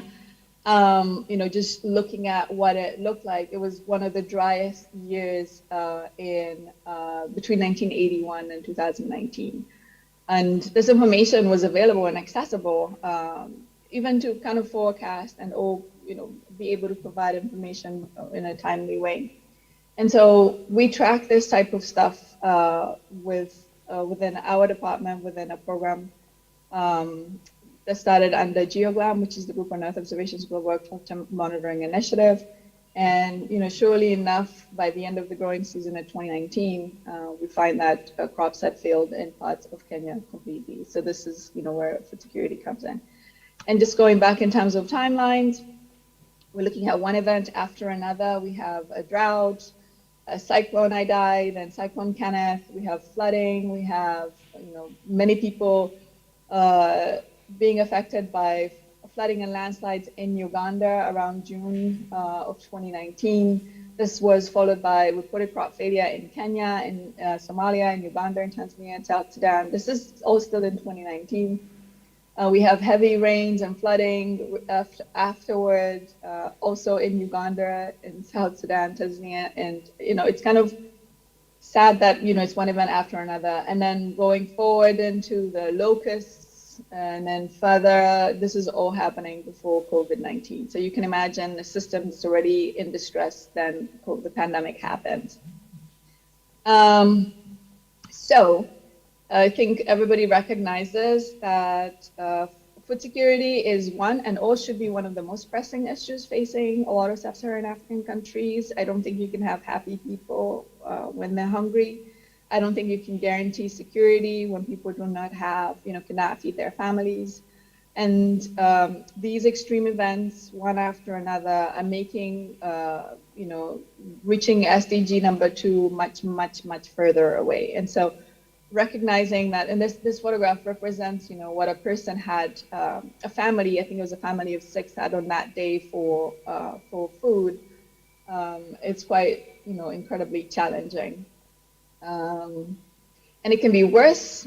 This is an example from Karamoja, where I did my PhD. I was doing field work that time looking at food insecurity, and you find that many people in the Karamoja region, in this particular year, I think this was 2017, this is all a person had in storage on that day. Moving forward.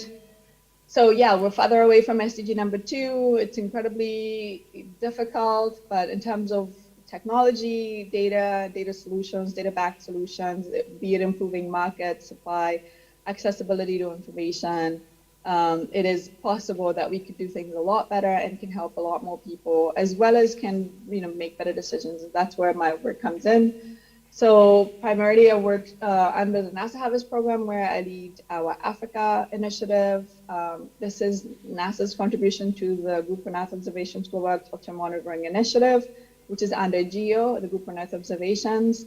And the goal of Harvest is to advance the adoption of satellite technology to improve agriculture and food security decisions, basically working with across many landscapes and partners. And cross-cutting themes are improving yield and crop conditions monitoring, early warning, markets and trade through knowing things like crop conditions across larger scales, advancing methods for crop type and crop area mapping.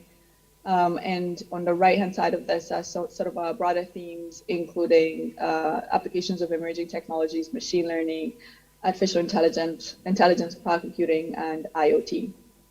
And this is just kind of an overview of the framework under our Africa program. I mean, it applies even in other geographies, but I like this because it depicts a smallholder farmer working in their field, collecting satellite data, which is something that's almost automatic, goes on almost across the whole world. We combine the satellite data, time series data, if it's daily, monthly, or bi-monthly, into composites, extracting time series information that then we use machine learning, deep learning approaches to extract information like crop type, cropland, crop type, crop conditions, and hopefully that this can go directly and feed into decision making. It's incredibly challenging, I should say, to do this in a smallholder context. And I think most of you are familiar with the complexity, but maybe have not thought about it in terms of when you're looking at it from satellite data. That smallholder agriculture, not only is it critical for food security because it's for subsistence, that farmers face a lot of challenges, including low inputs, low productivity, pests and diseases, and sometimes policies that are not supporting, what farmers actually need. But from a mapping perspective, it's incredibly challenging. So we're having very small fields that are mixed, have multiple crops in them, which is good for the fields, not necessarily great for remote sensing. And so methods have to be developed to kind of lead towards understanding mixed cropping systems. We have agroforestry and pasture, right next to crop fields. We have irregular field boundaries, intercrop, mixed fields. And the fact that a lot of the agriculture in sub-Saharan Africa is rain-fed makes it incredibly challenging because we have a lot of cloud cover when we're looking at satellite imagery. Moving on. So some of our priorities are these: improving the systems that are used for monitoring and early warning, advancing the methods that underpin the data that go in those systems. So I'll explain that a little bit. And then developing and transferring capacity, working with national and local users, and then having strong long-term sustainable partnerships. And so this is our crop monitor initiative. This just shows where we're monitoring crop conditions using satellite data, both in exporting countries, larger producer countries like the US, Russia, and China, looking at crops like maize, wheat, soy, and rice. And understanding how production is in those countries can have significant impact on global productivity. And so still on the systems, we spend a lot of efforts towards improving accessibility to satellite data. So having the GLAM system on the bottom right, as well as the Early Warning Explorer on the top right, developed by UCSB, University of California, Santa Barbara, where you can access rainfall, temperature information. It's really great actually for research too. I can tell you that from my PhD research, I relied a lot on downloading data from the GLAM system to look at time series and look at historical drought conditions. So you can do the same. And then we developed this crop monitor system in which the map from the previous slide comes from, which allows analysts to go in and assess crop conditions and use additional information they might have to kind of talk about what's happening in that region. And then, of course, we collect a lot of ground data and depend largely on the Open Data Kit, ODK, for ground data collection, as well as other really cool tools that I'll mention a little bit about, one that we're working on currently. Advancing the methods that underpin the data that go into the system. So when you go into the GLAM system, you might want to look at crop conditions. So you will need a crop mask. And so we are developing machine learning approaches to extracting this information, developing crop type, cropland map, for example, this from 2010 for Kenya, going into crop type. This is a map for the common bean for Busia. It's a prediction of where common beans would be in Kenya. And we've applied the methods in Togo, in Mali, in Rwanda. We're currently developing the product for Uganda, as well as other African countries with support from AGRA, NASA Severe, as well as the Swiss Re Foundation. And the other methods that we're working on are yields and crop conditions. This work is led by Dr. Ritvik Sashpa. And it's basically, he's developed a framework for using satellite data for forecasting yield. Pretty much close to mid-season, you get a pretty good understanding of what might happen at the end of the season. And then we're replicating that approach across multiple countries, being cognizant, of course, of the fact that a lot of the data that are needed for training are missing. And then we work a lot on ground data collection, as I mentioned. So we are developing approaches to collecting ground data, including working with extension agents across multiple countries, including in Uganda, Tanzania, Mali, and Tanzania, Mali, and also more recently we have a project called Helmets Labeling Crops. This is kind of, I would call it like the logo, but it's just showing the partners on the project, including Reforum in Uganda, as well as Makerere University and Sokoine University of Agriculture.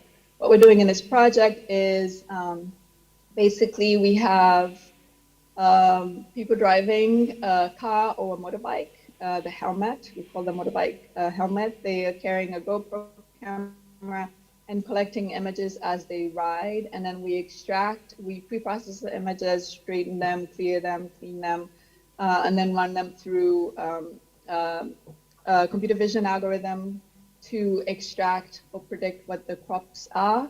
And then we have to offset, because the image is taken as a person is riding a bike on the road, we have to offset from the point of where the photo is taken to the actual field that we're mapping. So moving it from A to B as the final label. So we need an actual location and a crop type to be able to develop crop type maps, for example. Let's see, this is our workflow for making sure that we can streamline and make things replicable. A lot of our methods and data are actually publicly available and accessible. For example, the LSTM, the long short-term memory neural network method for developing cropland maps is actually accessible on our GitHub, and with clear instructions on how to run it on your own. So I invite students who might be interested in exploring some of the machine learning approaches to take a look at that. And I've already kind of spoken about this, so I can skip over it. But I just wanted to show you a picture of a helmet. This is Edric. He is based at Mubuku Irrigation Scheme in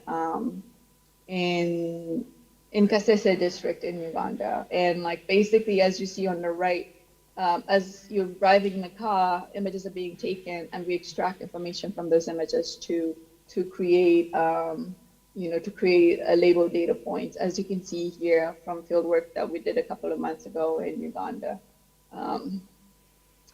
Moving on, I'm almost at the end.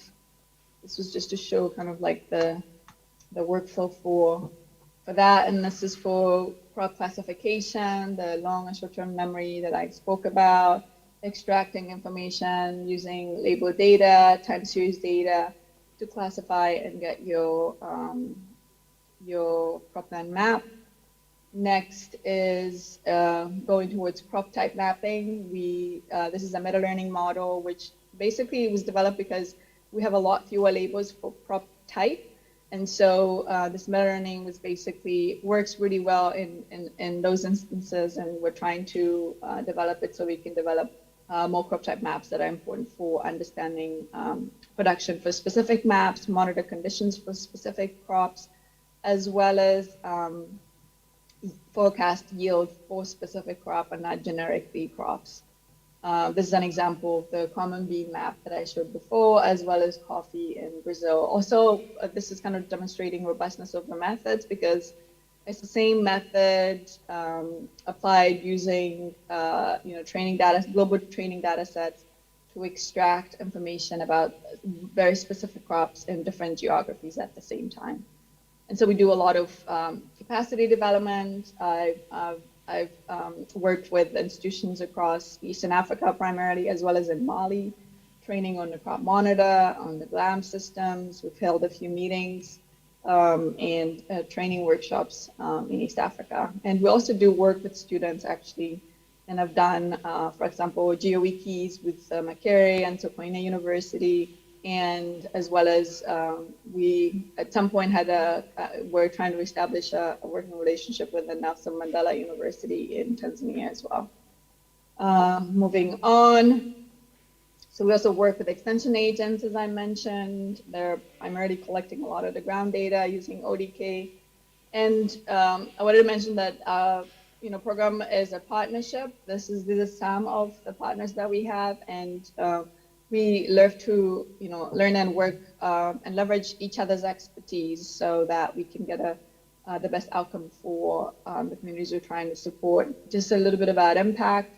The crop monitors that I mentioned that are based on this crop monitor for AMIS, which is one focusing on bigger producer countries.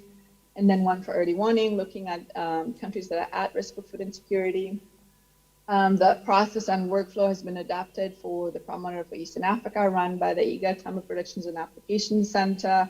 And the crop monitors are operational in Tanzania, in Kenya, and in Uganda. There is one being finalized for operation in Rwanda.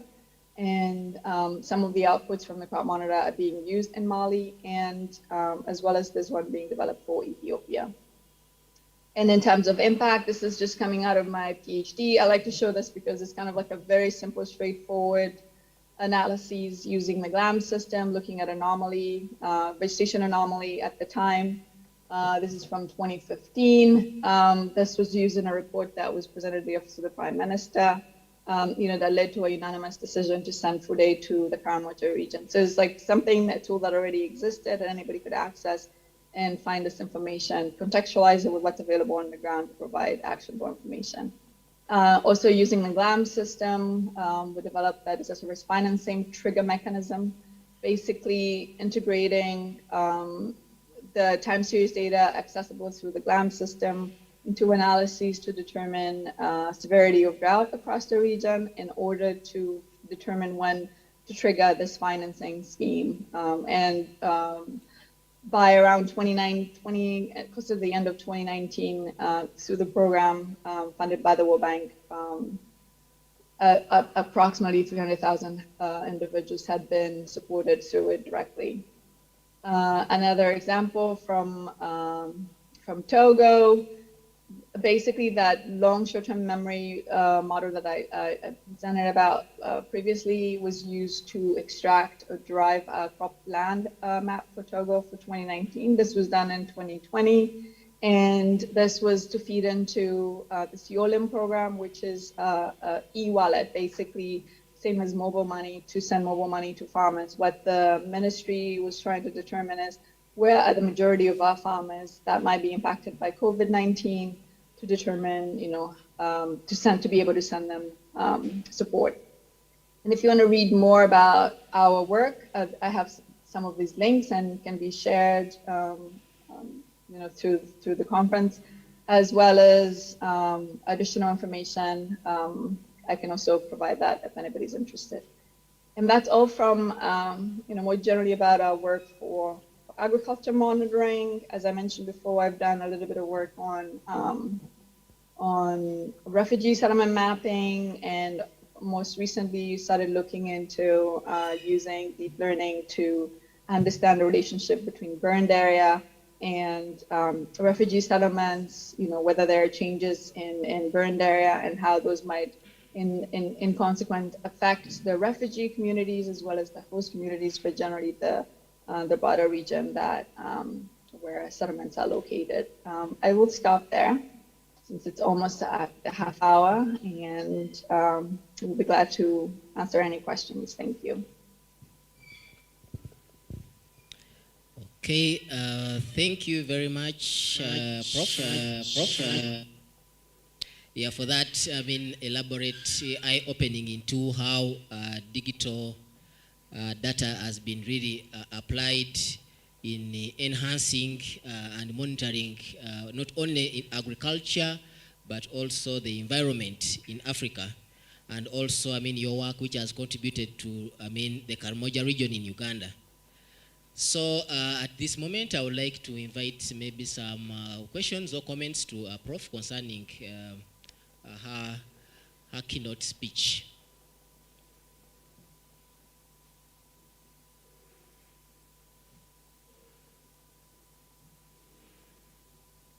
Yeah, as maybe people think, we have seen, Prof, that really the digital data is available, and researches have been done here and there. Case in example, what you did in Uganda, and an attempt done really to put this into, or to inform a policy with the visit to the Prime Minister's office. But generally, this is a big challenge that most of the research remains basically on the desks, and the good research, but it fails to transition into government processes and or interventions.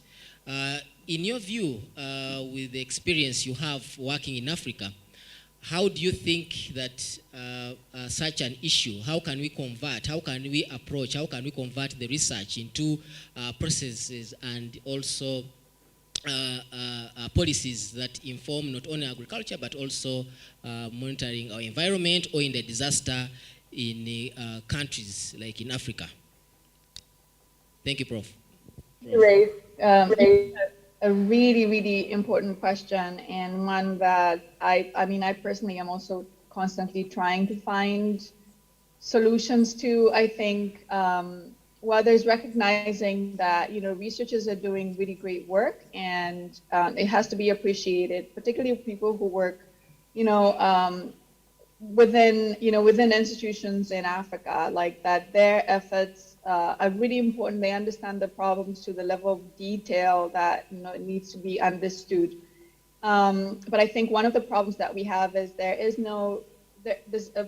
a lack in integration between research and government decision making. Or one example I guess I can think of right now is the model in a lot of within the U.S., for example, the government funds specific research initiatives that are run out of universities, not for politics or anything like that, but potentially to come up with real tangible solutions. And those solutions, because of how the programs are designed or funded, directly feed into a decision-making process, be it a solution for water pollution. Then I think those things don't necessarily exist. So we don't have, thinking about like how Uganda is, and I might be wrong, there are very few opportunities for this. There's very limited funding that enables this transition of research into operation, and that's really something that has to be addressed. I think recognizing the importance of science in improving our society and being able to support that at the level that it needs to be supported. One of the points that I've been thinking about or talking about lately is that the amount that we invest in our security, think about military, we should invest a lot more in things like food security or water access or water security, where we're trying to ensure that communities have access to the best of those. And so it requires that we seek out the best technology, but then also set up institutions that can take this technology up. And I think this is really significantly lacking. I might be wrong, but I don't know any center that is directly funded in that way for at least the work that I'm directly involved in. There might be others, but I have not known many. Also, you find that government institutions don't have research arms like that are really, really funded to the level that they should be. So like the National Agriculture Research institutions, for example, they require a lot more robust funding and mechanisms for rolling out and scaling what they've found and discovered. So if there's a type of maize that is robust and resilient, the research arm should have the resources to be able to scale it and share it and communicate it, in a much, much broader way than it is currently being done, and that requires investment. But also, I guess the last point I'll make is that recognition that decision makers need to recognize this. So politicians or the government needs to recognize that there's a huge lack between solutions, unless it's something urgent and life-threatening. There's very limited interest in creating a clear pathway from research to operation for a lot of solutions that are being developed. Okay, thank you very much.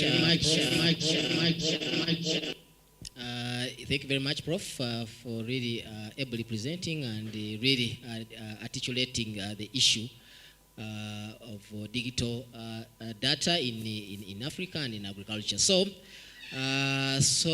because of time, so maybe just a round of applause to the Prof, please. So amidst us, joining us online, we have Professor, the Vice Chancellor of Makerere, Professor Nawangwe Barnabas, and we have this pleasure that he will be giving closing remarks so that we're able to basically conclude and wind these 4 days of both the pre-workshops, conference workshops, and also the workshops. So I request the technical team, please, to enable the professor join in and give the closing remarks. You are welcome, Professor Barnabas Nawangwe.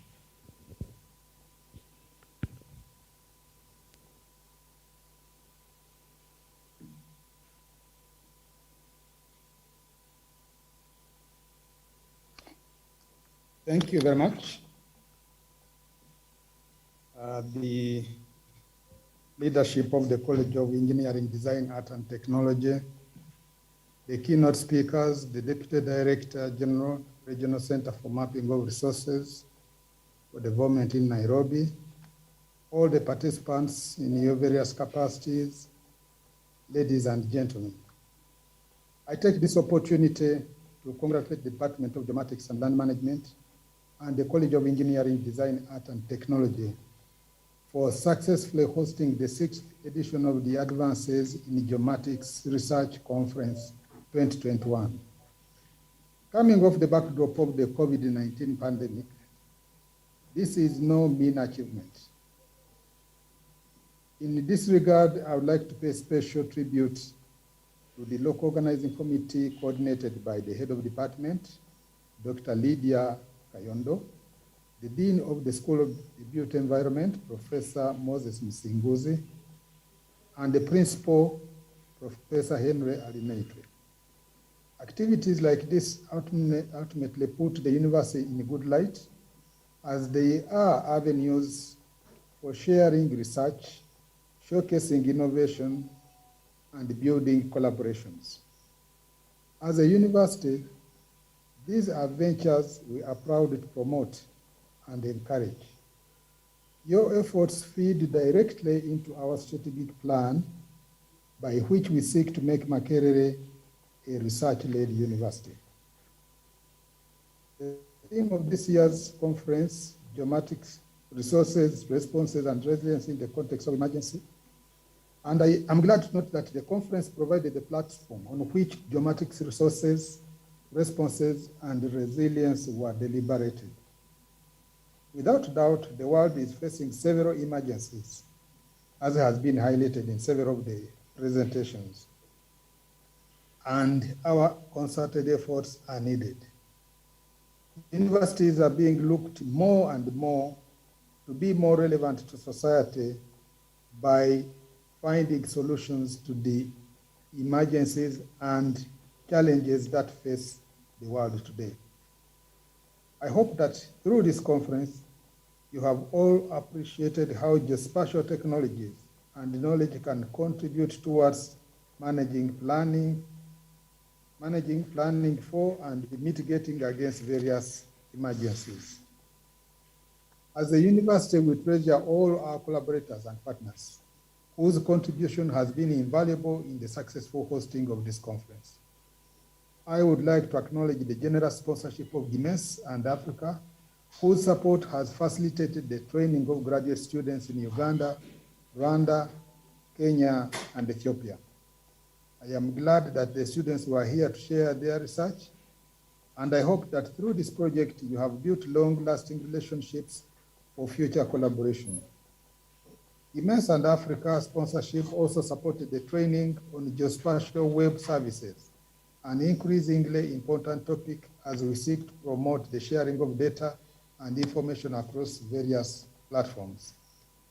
I would also like to mention Digital Earth Africa, who sponsored a workshop on their products and services. As Makerere University, we share similar aspirations with the Digital Earth Africa of leveraging Earth observation to address the social, environmental, and economic changes on the continent with the aim of developing an ecosystem for innovation across sectors and across the continent. It is my earnest desire that we can forge areas of collaboration going into the future.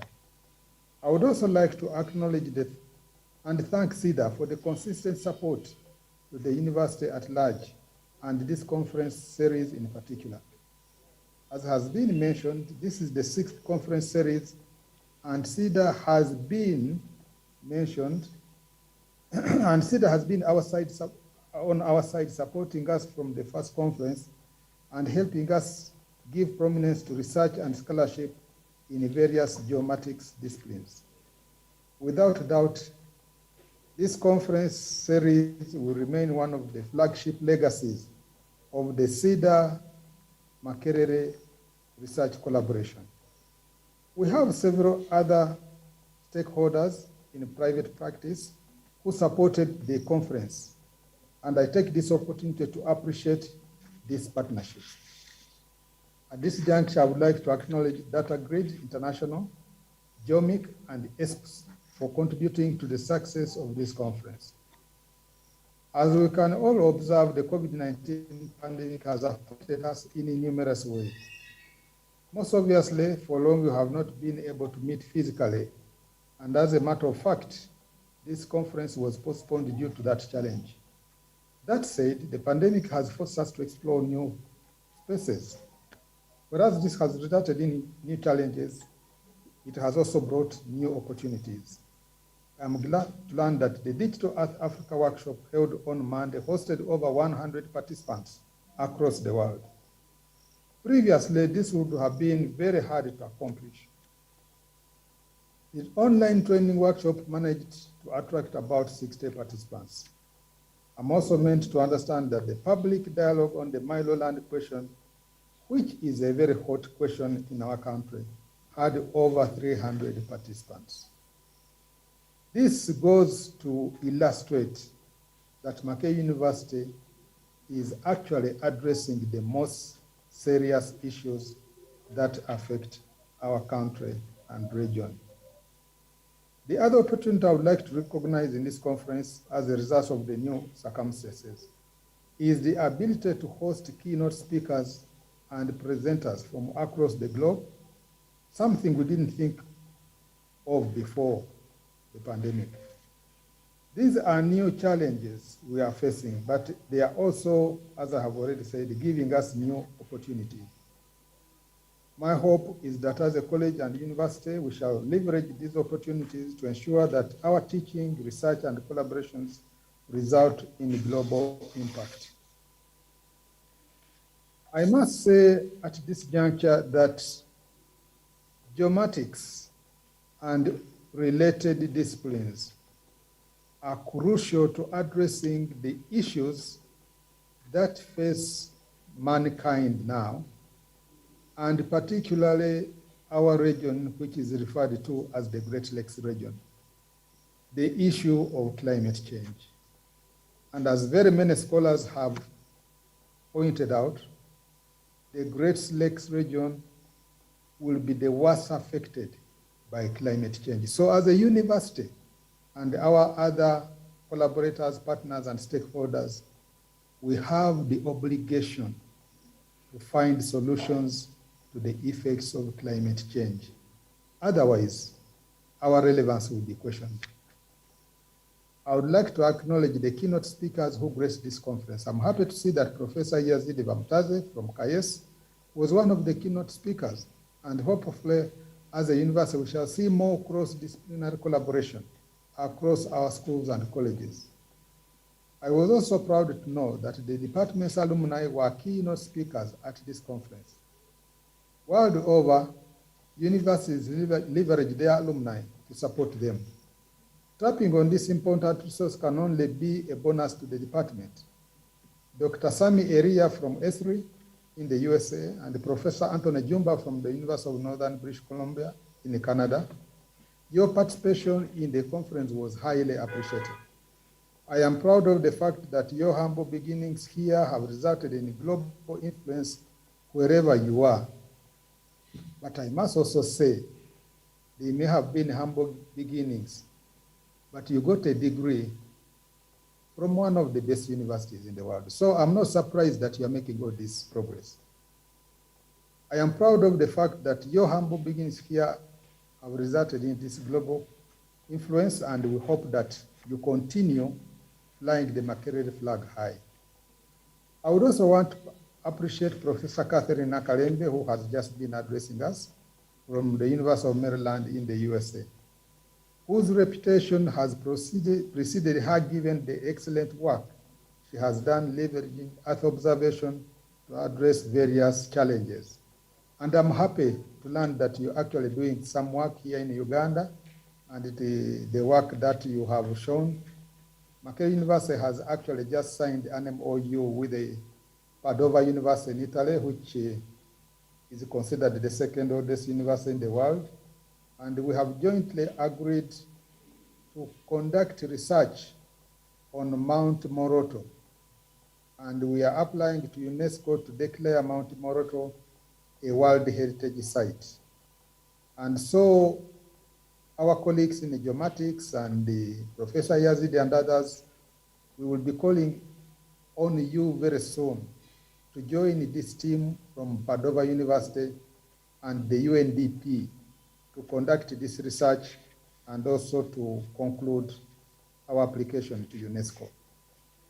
We also agreed with the Padova to carry out research on the entire Karamoja region, which is a very special region. And I'm happy that, Catherine, you are doing work there, and I urge all of my colleagues to get interested in this work that we want to begin on Karamoja. As a university, we are immensely proud of the work that we are doing, which is a great inspiration to many people on the continent. The issues addressed at this conference are extremely important, as our contribution to finding solutions to issues of climate change and associated matters. With those few words, I take this opportunity to declare the 6th edition of the Advances in Geomatics Research Conference 2021 closed as we build for the future. I look forward to hearing about the next, the 7th conference, which will hopefully be bigger, better, and more impactful as we jointly find solutions to the issues that have been raised at the conference and those that I have challenged you on. God bless you all.